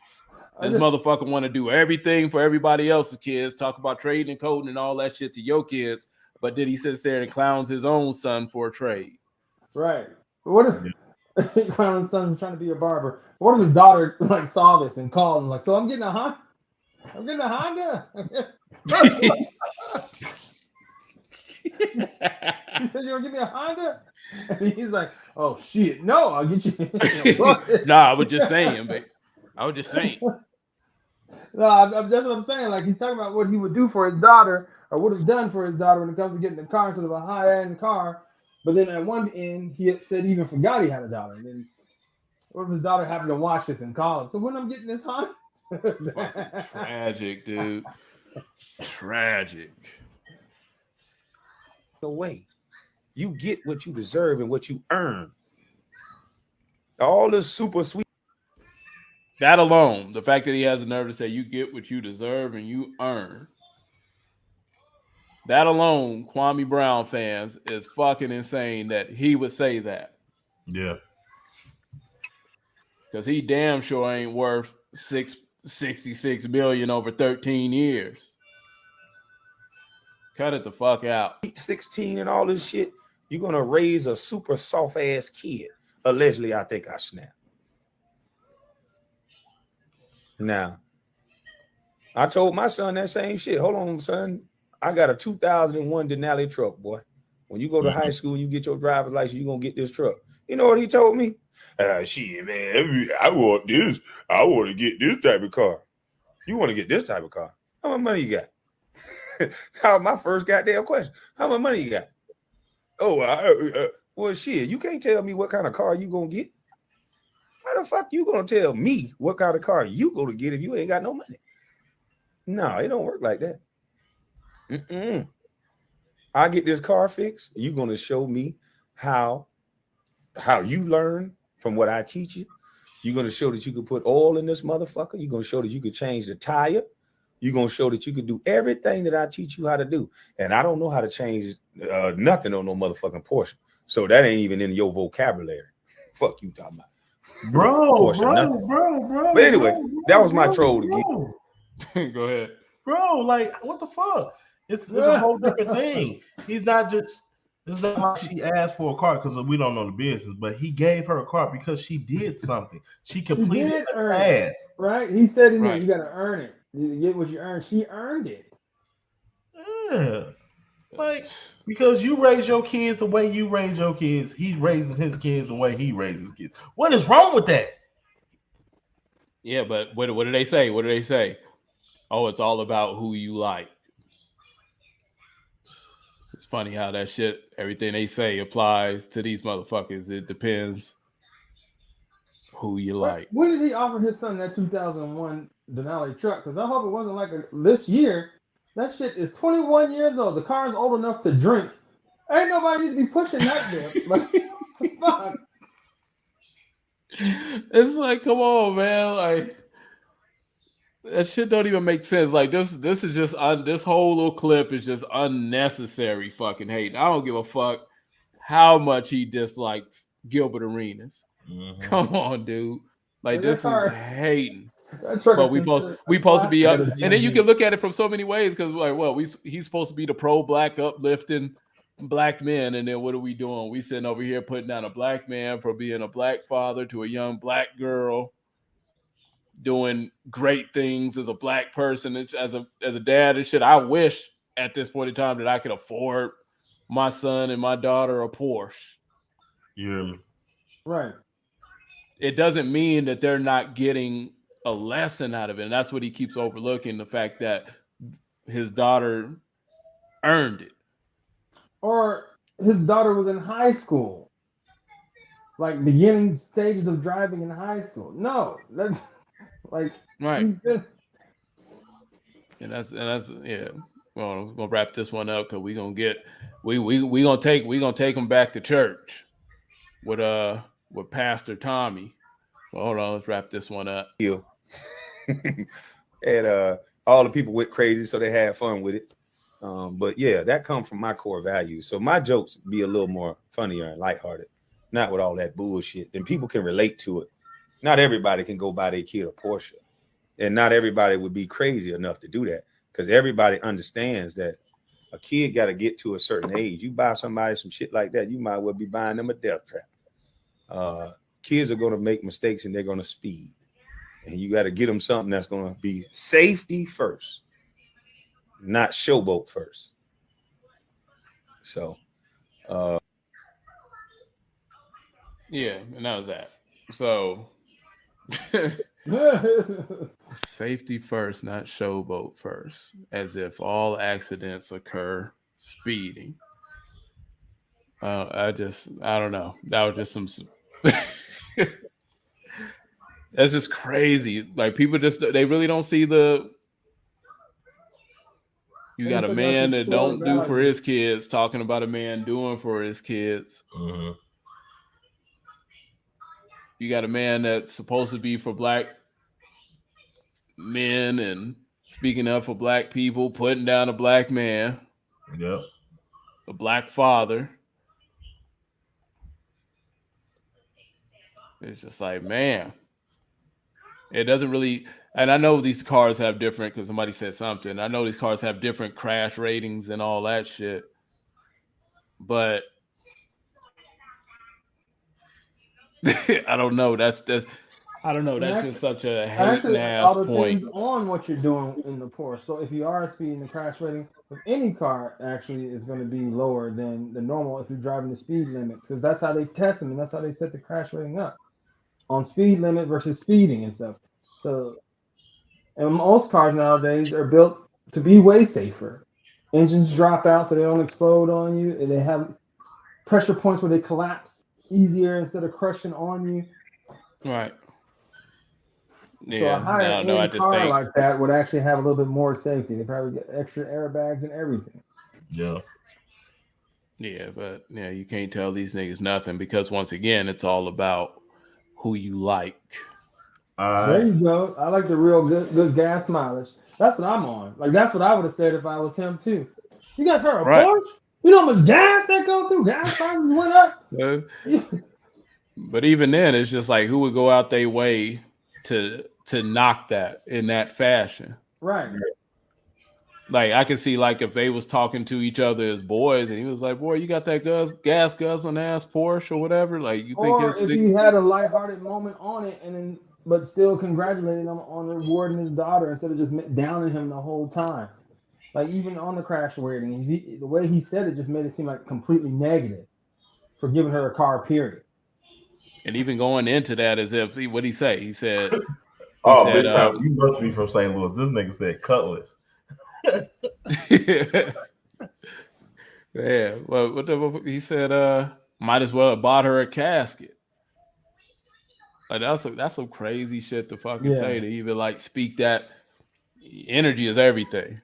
So to even like speak that shit in the fucking air and shit like that, shit is just fucking wow.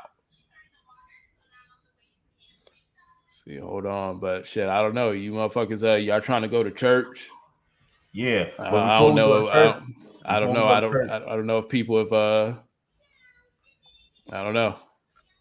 Yeah, before we go to church, I wanted to make sure everybody hit that like. You know what I'm saying? Comment, subscribe, hit that bell. You know what I'm saying? Because you can ring my bell. Yeah, ring my bell. Yeah, definitely. Give a bell, ring-a-ling, and we might get those plans.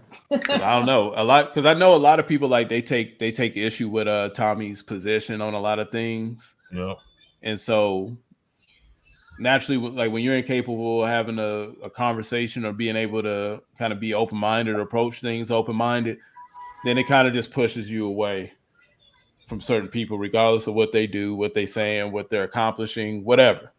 Yeah. But motherfuckers deserve to hear this shit. And I just hope we don't get flagged the fuck down and all this shit. But please, Tommy, don't flag us. I think we all need to go to church for a second. Yeah, we need some positive. Take me to church. We going to church.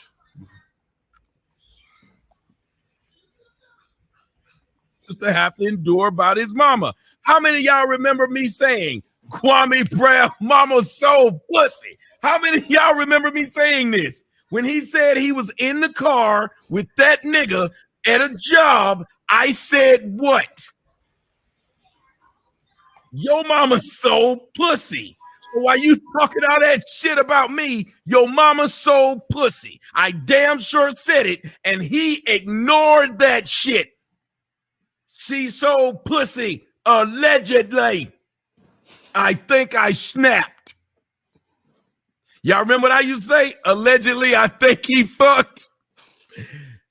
Kwame, she allegedly, I think he fucked. Allegedly, she your mama was shelling. Now, let me tell y'all something.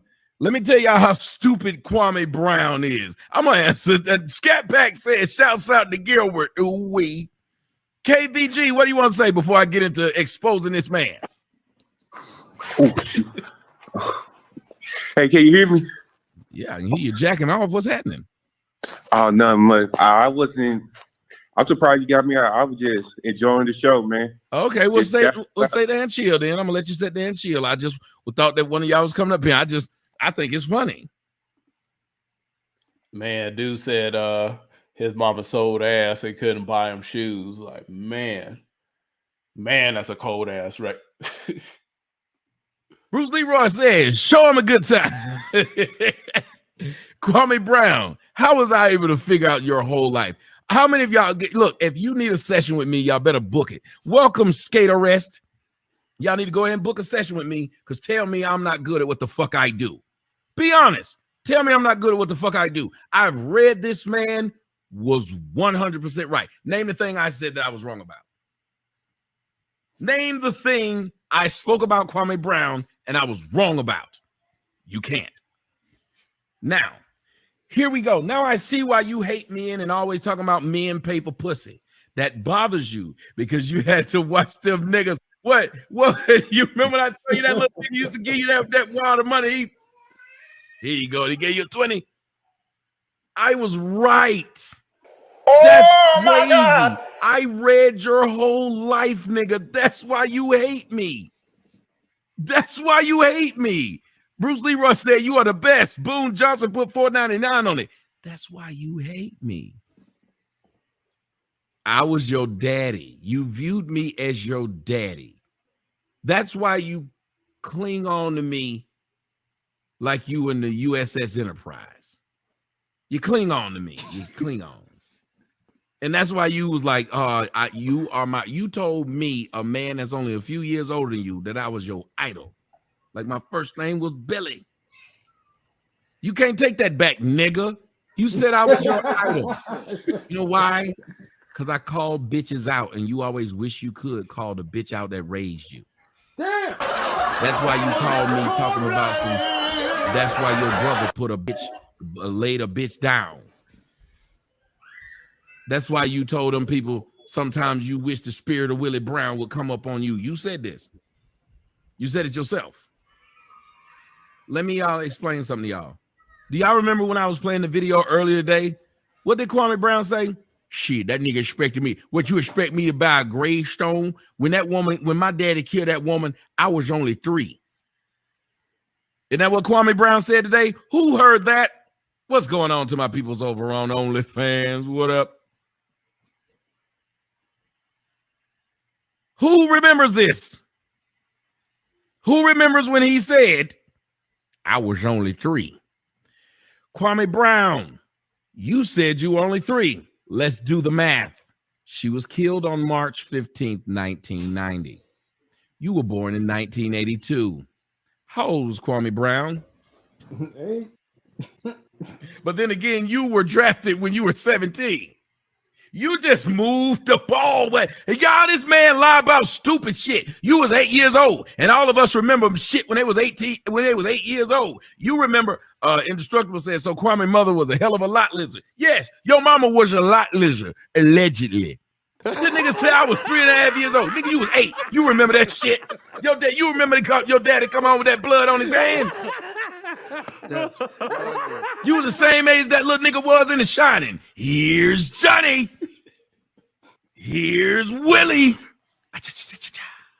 Willie will or Willie won't kill ladies. Yeah. You know that we talk about Willie Brown. Skipping the bebop or beating or Willie will or Willie won't kill ladies. Yeah.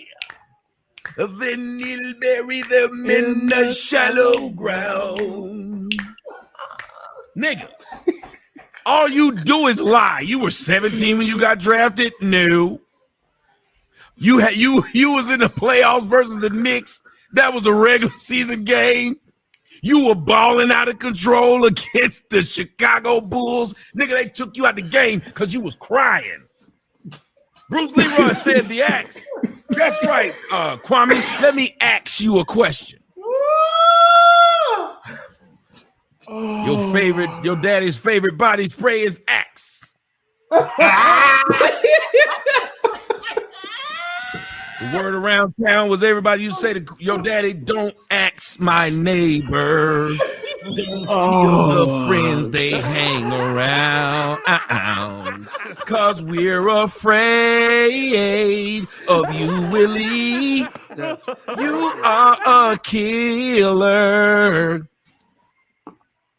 Don't ax my neighbor. Don't ax my motherfucking neighbor. Don't kill the friends they hang around. Cause we're afraid. Hey. We're afraid. Yeah, people, you know what? How people trying to keep Kwame Brown daddy away from them? Instead of like back in the, the Jews used to put some lamb's blood over the doorway for the Passover. On March 15th in Brunswick, every year, everybody put a check out in their front.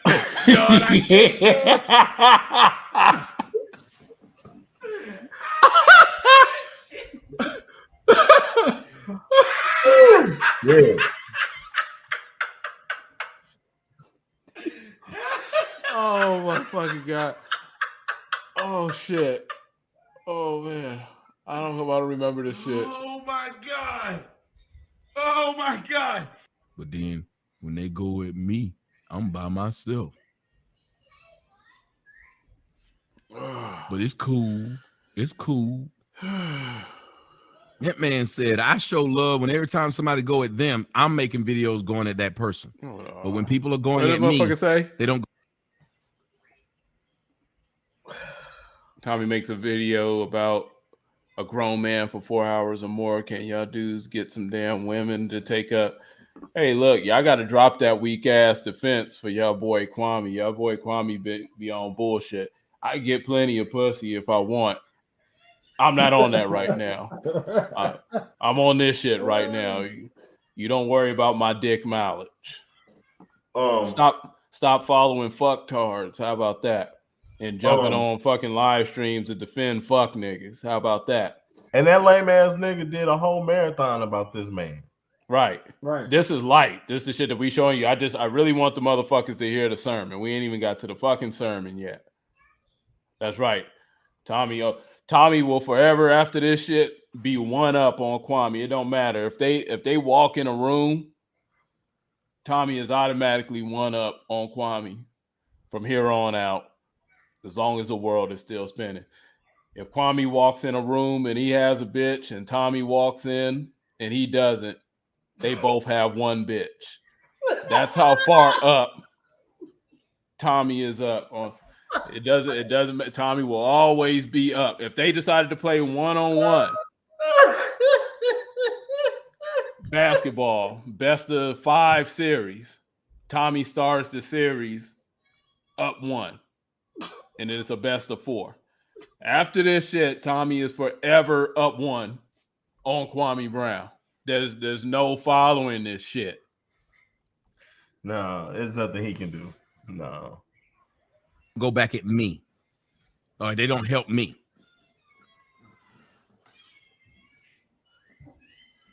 Sure did. He sat right there and said, shit, if I had Gilbert money, I'd buy a car. What you don't understand is the Porsche for a rich person is like a Honda for us. Is that not what he said? Somebody tell me if I lied. He said a Porsche for a rich person is like a Honda for us. Shit. Let him go.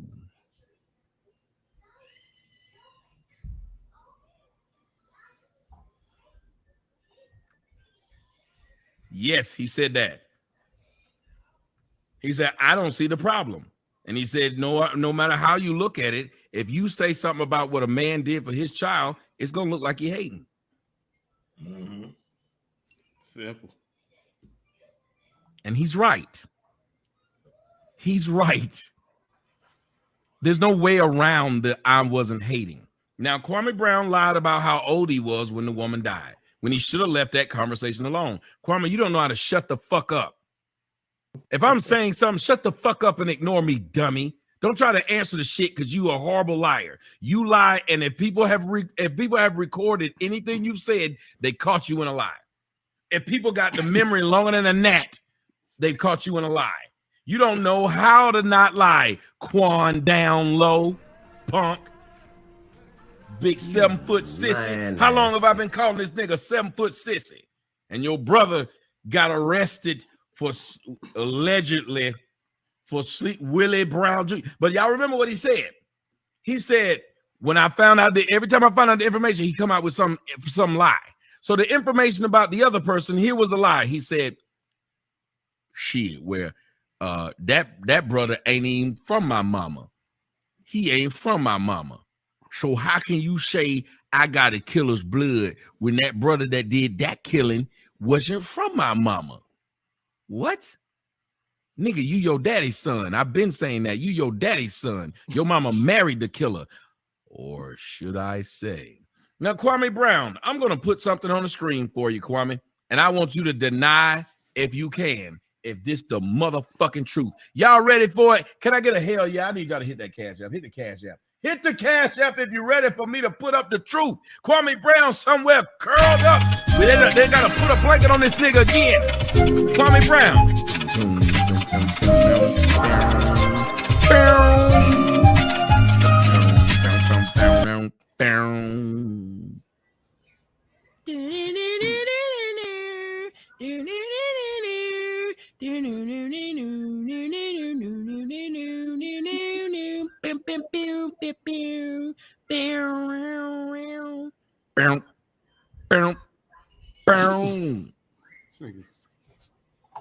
Somebody we gonna need. Kwame is gonna need it. After this, his feelings is gonna be hurt. Y'all can check out this information yourself. Go to a place called publicdatacheck.com. Yeah, so he gave y'all the source. We about to get to the sermon. He gave y'all the source. So y'all can't say this is shit that y'all can look up. Public record. This ain't no shit that I pulled up myself. So if Kwame Brown's gonna sue anybody, you know who he gotta sue? I know he's sitting there thinking right now, talking about some, I'm a sue. You know, I can't stand that nigga that I call Tammy. He online talking about my mammy. Yes, he is. And he done exposed all the bullshit this bitch done did. He did. And he keep doing it like he don't give a shit. Oh. I'm T-double-O-G.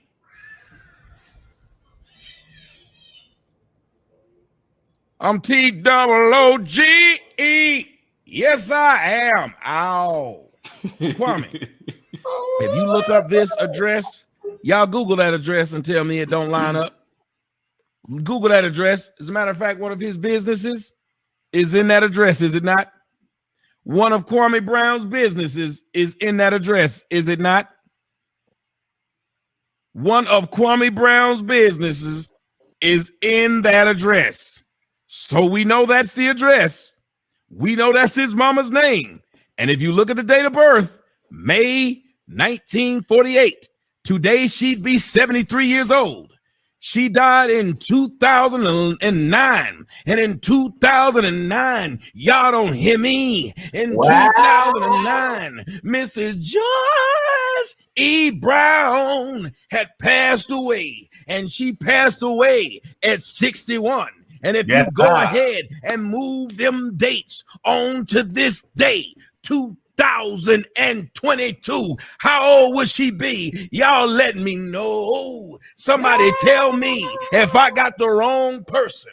Somebody say to me, I got the wrong person.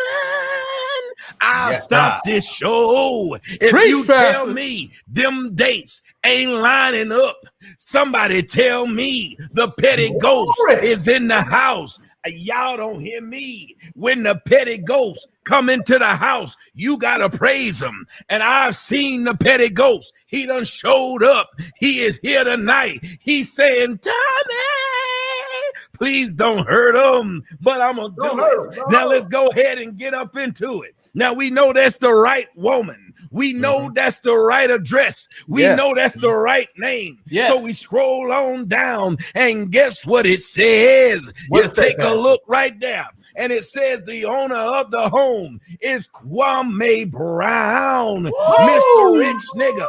He purchased the house on 12/2014. Purchase price $755,000. Assessed value $264,000. What the fuck?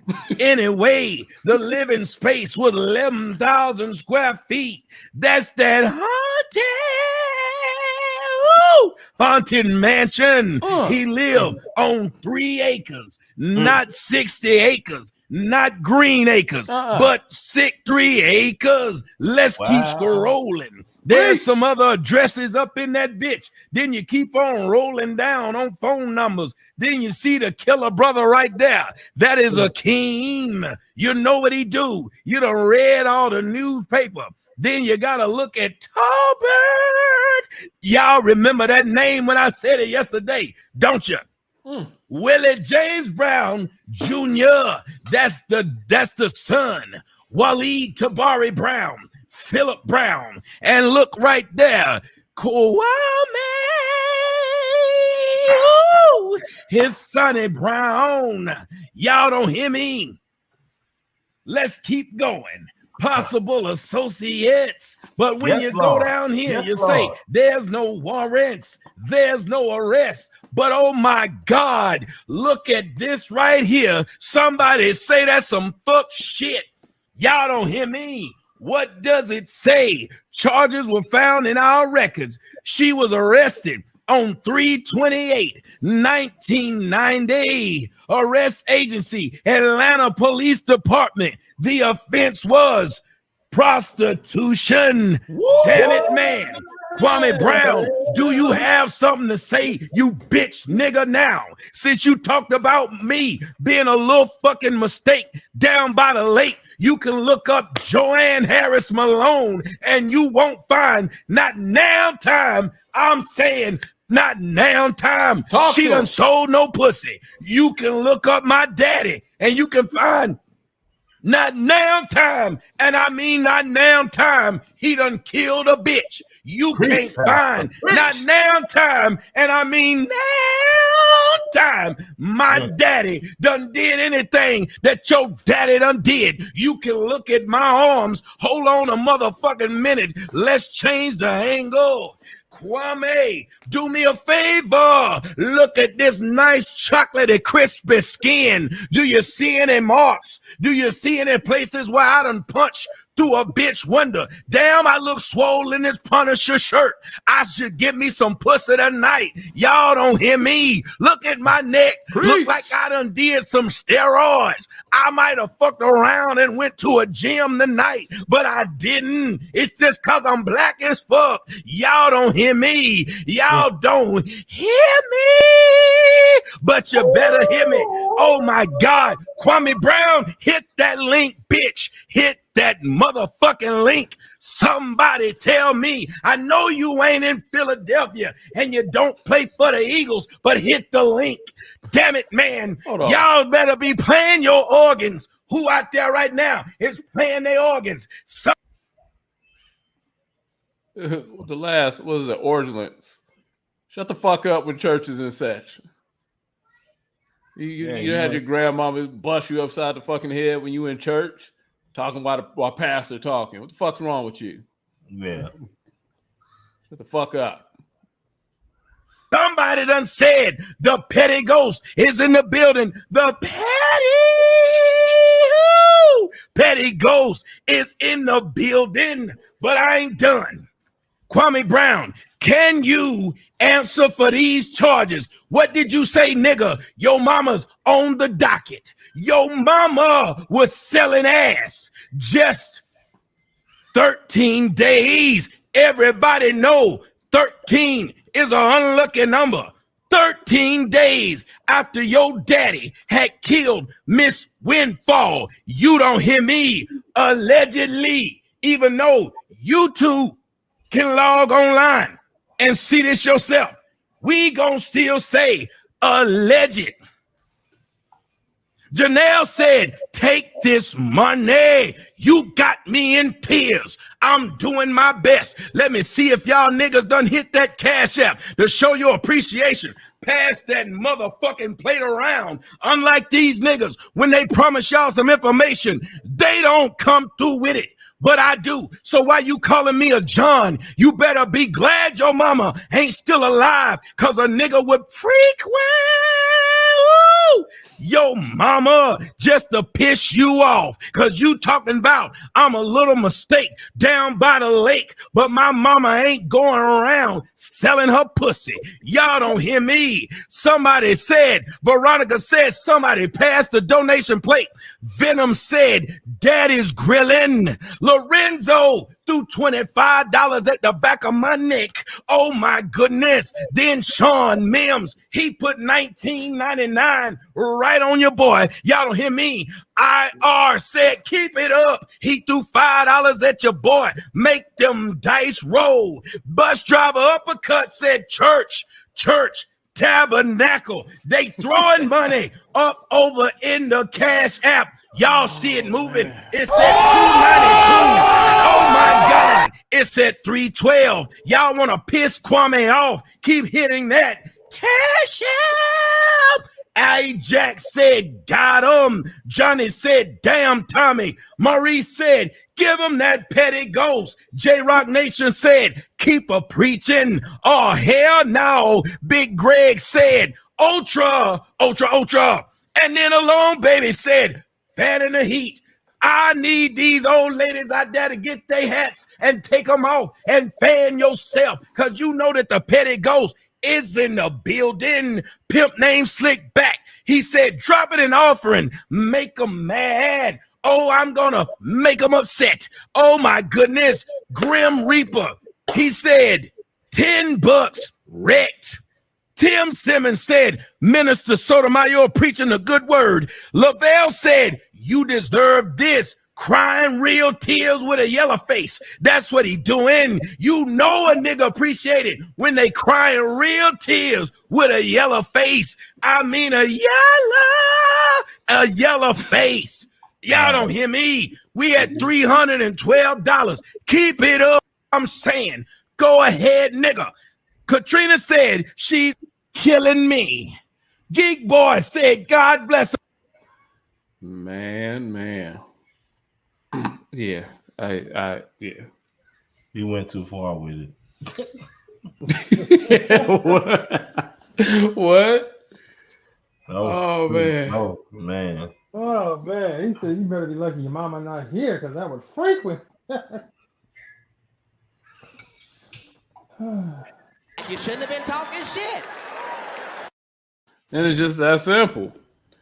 Motherfucker shouldn't have been talking shit. This motherfucker Kwame Brown has sat online for a good part of the last year or so, fucking with people. Mm-hmm. And this is what the fuck happened. And Tommy has asked him repeatedly, yo, like, leave it alone. This is what you get when you don't leave well enough alone. Correct.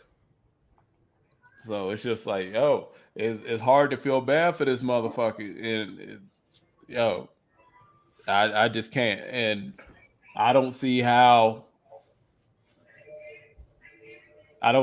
people still, they're not turned off by that contradiction in personality. But motherfuckers are calling it out, and then you can see it. It ain't like we're just saying shit like, oh, it's one thing to hate, but it's another to be observant, see some shit, say it. Then you can look for yourself. You can look up all the shit that Tommy said. You can look at this motherfucker and compare it to what we're saying, and you can see it. And I don't know what y'all thought about. I thought the shit was great. You said the shit was too far. I say people get what the fuck that they get or what the fuck they asked for. And Tommy didn't have to do that. I don't know if Tommy will ever tune into this shit or what. Man, you ain't have to do that boy like that, though. Yeah, he slaughtered him. I'm not gonna lie. I felt the Ghost. I'm gonna start dancing. I'm gonna start doing the Philadelphia. Man, when you pull somebody's mama's hoe card, little hoe card.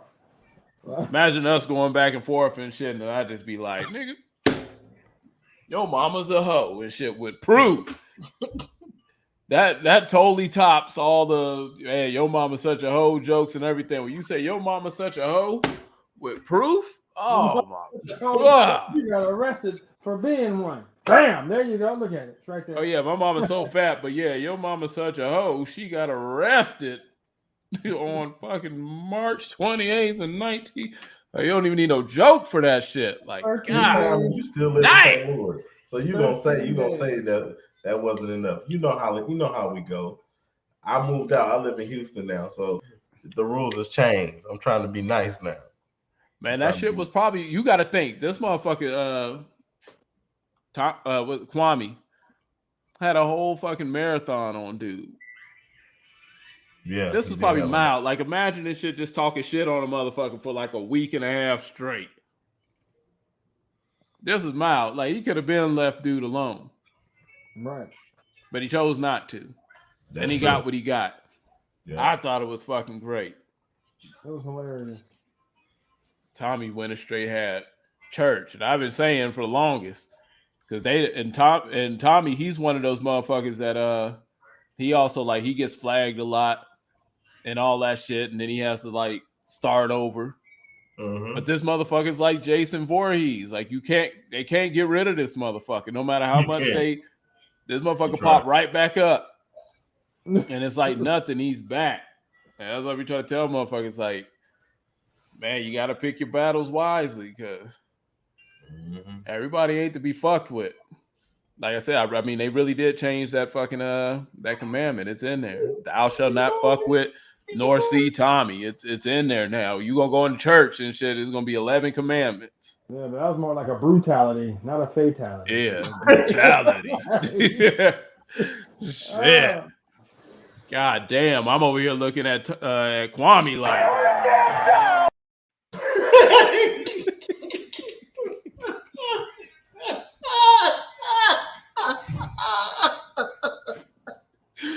God damn. Just looking like, man, that shit is looking bad. This is looking like Ivan Drago and Apollo Creed. How would you like?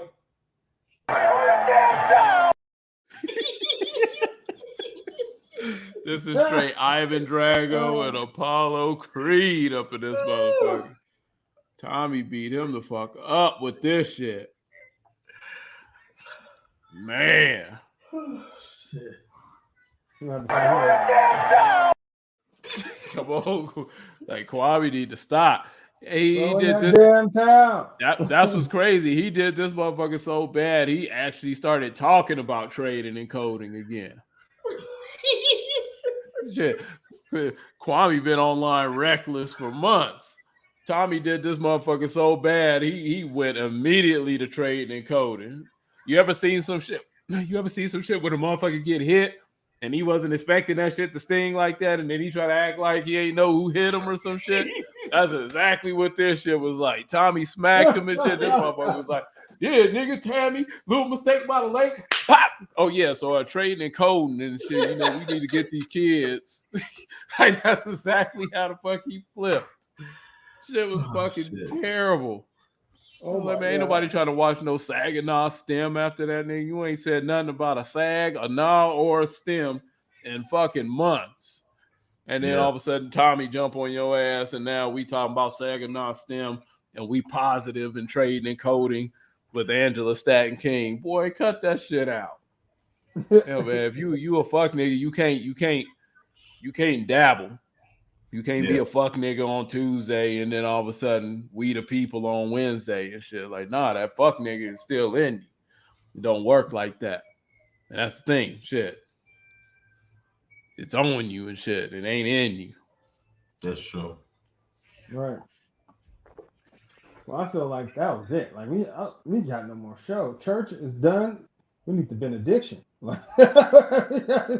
Yeah, we pass around our plate.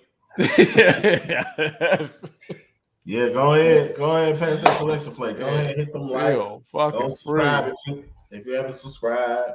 Go and hit that notification bell if you haven't. You don't want to miss the show. You don't want to miss a show. You don't want to miss a hoe. Man. Really? You cold. Let me see. Do we have comments? Does anybody have any comments before we get out? We got to respond to. They didn't have comments the whole time. Everybody's been enjoying this, except for the chosen few that was like, "Fix the Ladelph, leave the poor guy alone." I don't even know how the fuck his supporters ain't enjoy that shit. Like, ain't no way. Like, I just never supported somebody so much, like, past their fuck shit. Like, right. Not to the point to where I couldn't call it out. Like, I've had, a good friend, rest in peace and shit. He used to do a lot of stupid ass shit, but we used to call him out on it. Like, we wouldn't be sitting here acting like that shit didn't exist. Yeah. Just because he's our friend or we like him or whatever. I just don't know. I just don't know. Frustrated I'll get. I'll just say it right. They'd be like, no more. I can't take this shit no more. I have to say something. You got to. Like, that's part of support. Right. Part of being supportive, I think, is being able to tell somebody when they're off their shit. They're not on they path. They off their rocker a bit. Something ain't right. If motherfuckers really support Kwame Brown, y'all really believe, I don't know how. If y'all really believe that shit, then this is the type of shit to an extent that y'all would be saying to him. Yeah, that's true. That's just real support. When you really support somebody, you're not scared to tell them when they wrong and shit. That's what's wrong with a lot of motherfuckers that you see on TV now and a lot of these celebrities. They have a lot of yes men and nobody's telling them anything. Right. Like, so they believe they shit don't stink. Do him. Right. Yeah, it's like, stop being fucking yes men. Y'all sit there and watch the shit. This motherfucker ain't said shit about a trading, a coding, nothing and shit in fucking months. Every time you turn around, it's a fucking marathon on this dude. It's a marathon on that dude. He's shitting on the next dude. He's speaking on shit that he shouldn't speak of from his position. And y'all don't say anything. But then the minute somebody calls him out on it, it's, oh, y'all algorithm thoughts. Y'all doing shit for views. Y'all just want attention and all that shit. It's just like. But anybody doing anything on YouTube is for views. That's the whole premise. Yeah, exactly. We are doing this shit for views, just so you know.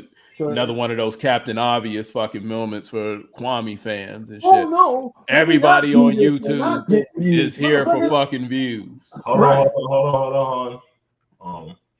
You got a question? Oh, okay. You gotta ask about our Cash App link. That's the tag. So like if you have Cash App, you can open your Cash App and you can or your camera. You can do it from the camera? Yeah, you scan it with your camera, or you can do it from Cash App.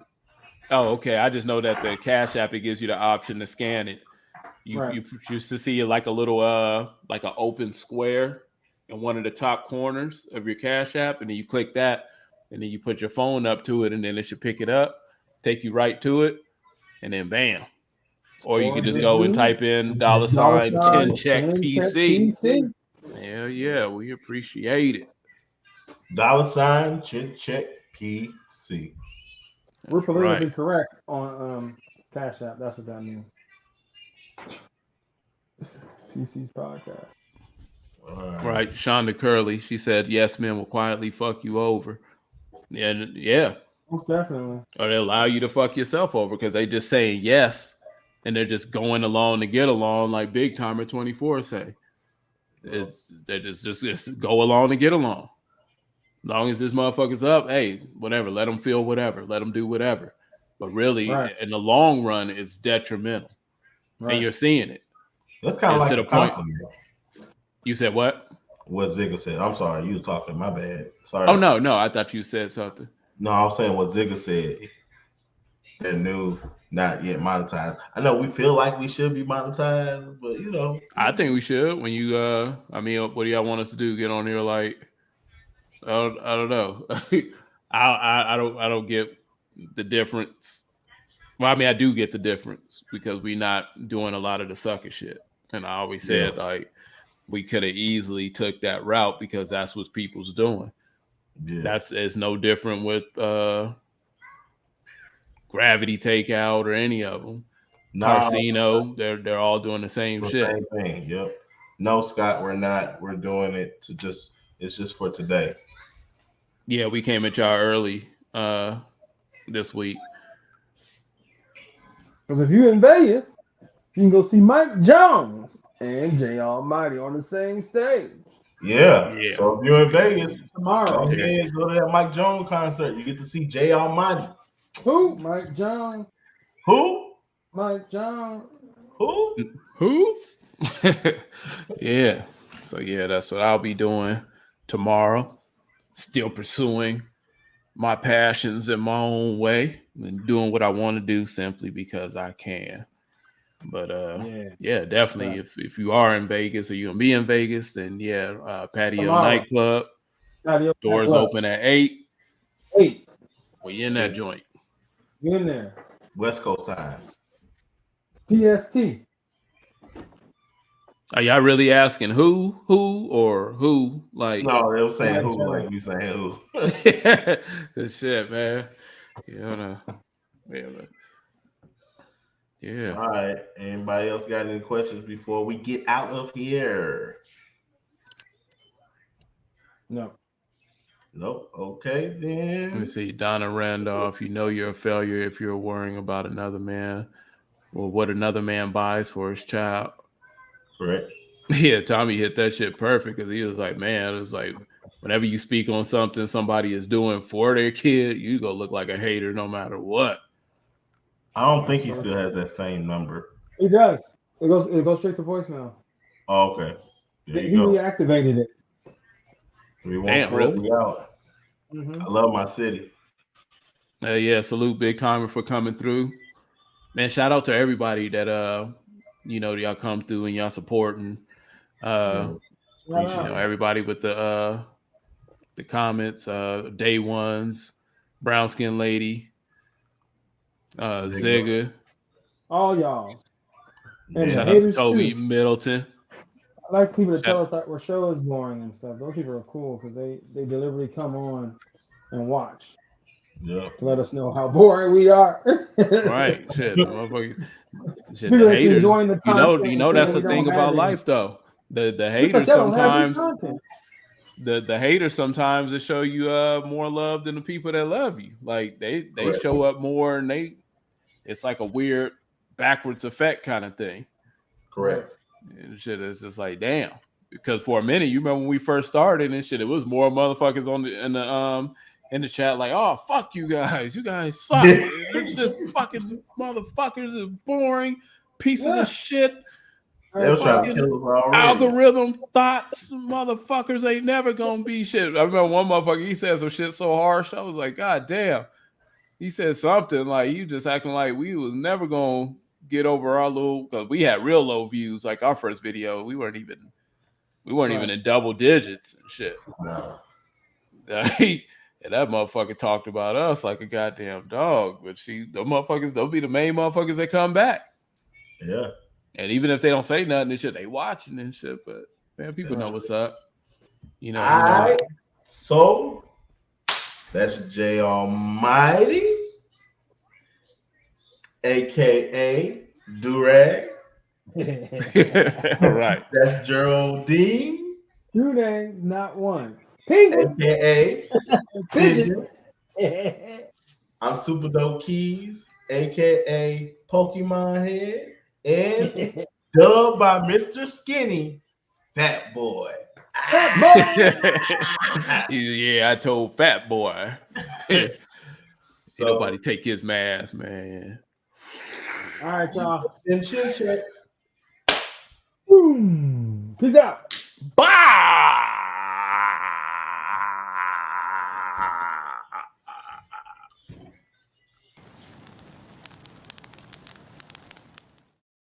Can't be serious. What he is a scrub. And you know it. Can't be serious. You trying to tell me that you don't know a scrub when you see a scrub? If it's up, then it's stuck on you niggas. How y'all act on YouTube while I don't fuck with you niggas. Can't believe the fans would ever give a buck to you niggas. I'd rather make you kiss a blade than give a buck to you niggas. Check it, look in your face and straight up tell you trash. Mama's cooking all beans, that's why you niggas so gas. They feel sorry for you, probably why they gave you a pass. You lucky Gilbert, Matt Barnes, and put a foot in your ass. Boy, chill, chat, my niggas so callous. Get what's that can recreate the malice up in the palace. Spank these niggas like my sons, that's where they really so childish. Or I get bullied with the bully, keep a Billy like Alice. Mr. Skinny, give you dick and what else? Stay on the con dick while you contradicting yourself. D-Wade ain't say nothing, what you fuck with him for? Talking about his kid when you don't do nothing for yours. Or keep down in our views, can't take nothing from me. You niggas funny, with after YouTube money, you bummy. Say what it is, so yeah, you know we gonna stay buzzing. Y'all 40 and 50 and too old to be claiming play cousins. Got on the tube and never stopped wildin'. Pissing in the face of at least 400,000. Listen to this nigga cry victim playing his violin. Claiming not for Mel, but with Skinny, you seem to style bend. Blame your career on the ones that used to manage you. Not on different folks you tuck tail and gave the advantage to. You're feeling hurt, seeking validation to bandage you. And now you got your own fans begging for me to damage you. Get 'em. Unaccountable, finger pointer, a blame king. Mad at Stephen A, but not Kobe, saying the same thing. This just a melt pot. They call me Mr. Fair Use with a writer. Chin check, stop all that self-talk. Can't be serious. YouTube got you delirious. Check it, this ain't beef, it's more like lunch meat. Jay bringing heat, you boys easy to beat. Come on. Can't be serious. YouTube got you delirious. Check it, this ain't beef, it's more like lunch meat. Jay bringing heat, you boys easy to beat. Come on. Kwame Brown. This man was a bona fide scrub. He can't play. You've never worked and put forth your due diligence in order to take advantage of the privileged opportunity that you were in. And when I see that level of consistency as it pertains to ineptitude, I'm going to call somebody out. The man cannot play the game of basketball. He has small hands. He can't catch the ball. He's got bad feet. He can't really move, even though he's mobile. Doesn't really know what he's doing. Doesn't have a post move that he puts to memory that he can do 2 times in a row. He has no game whatsoever, plays no defense, doesn't have the heart, the passion, or anything that comes with it.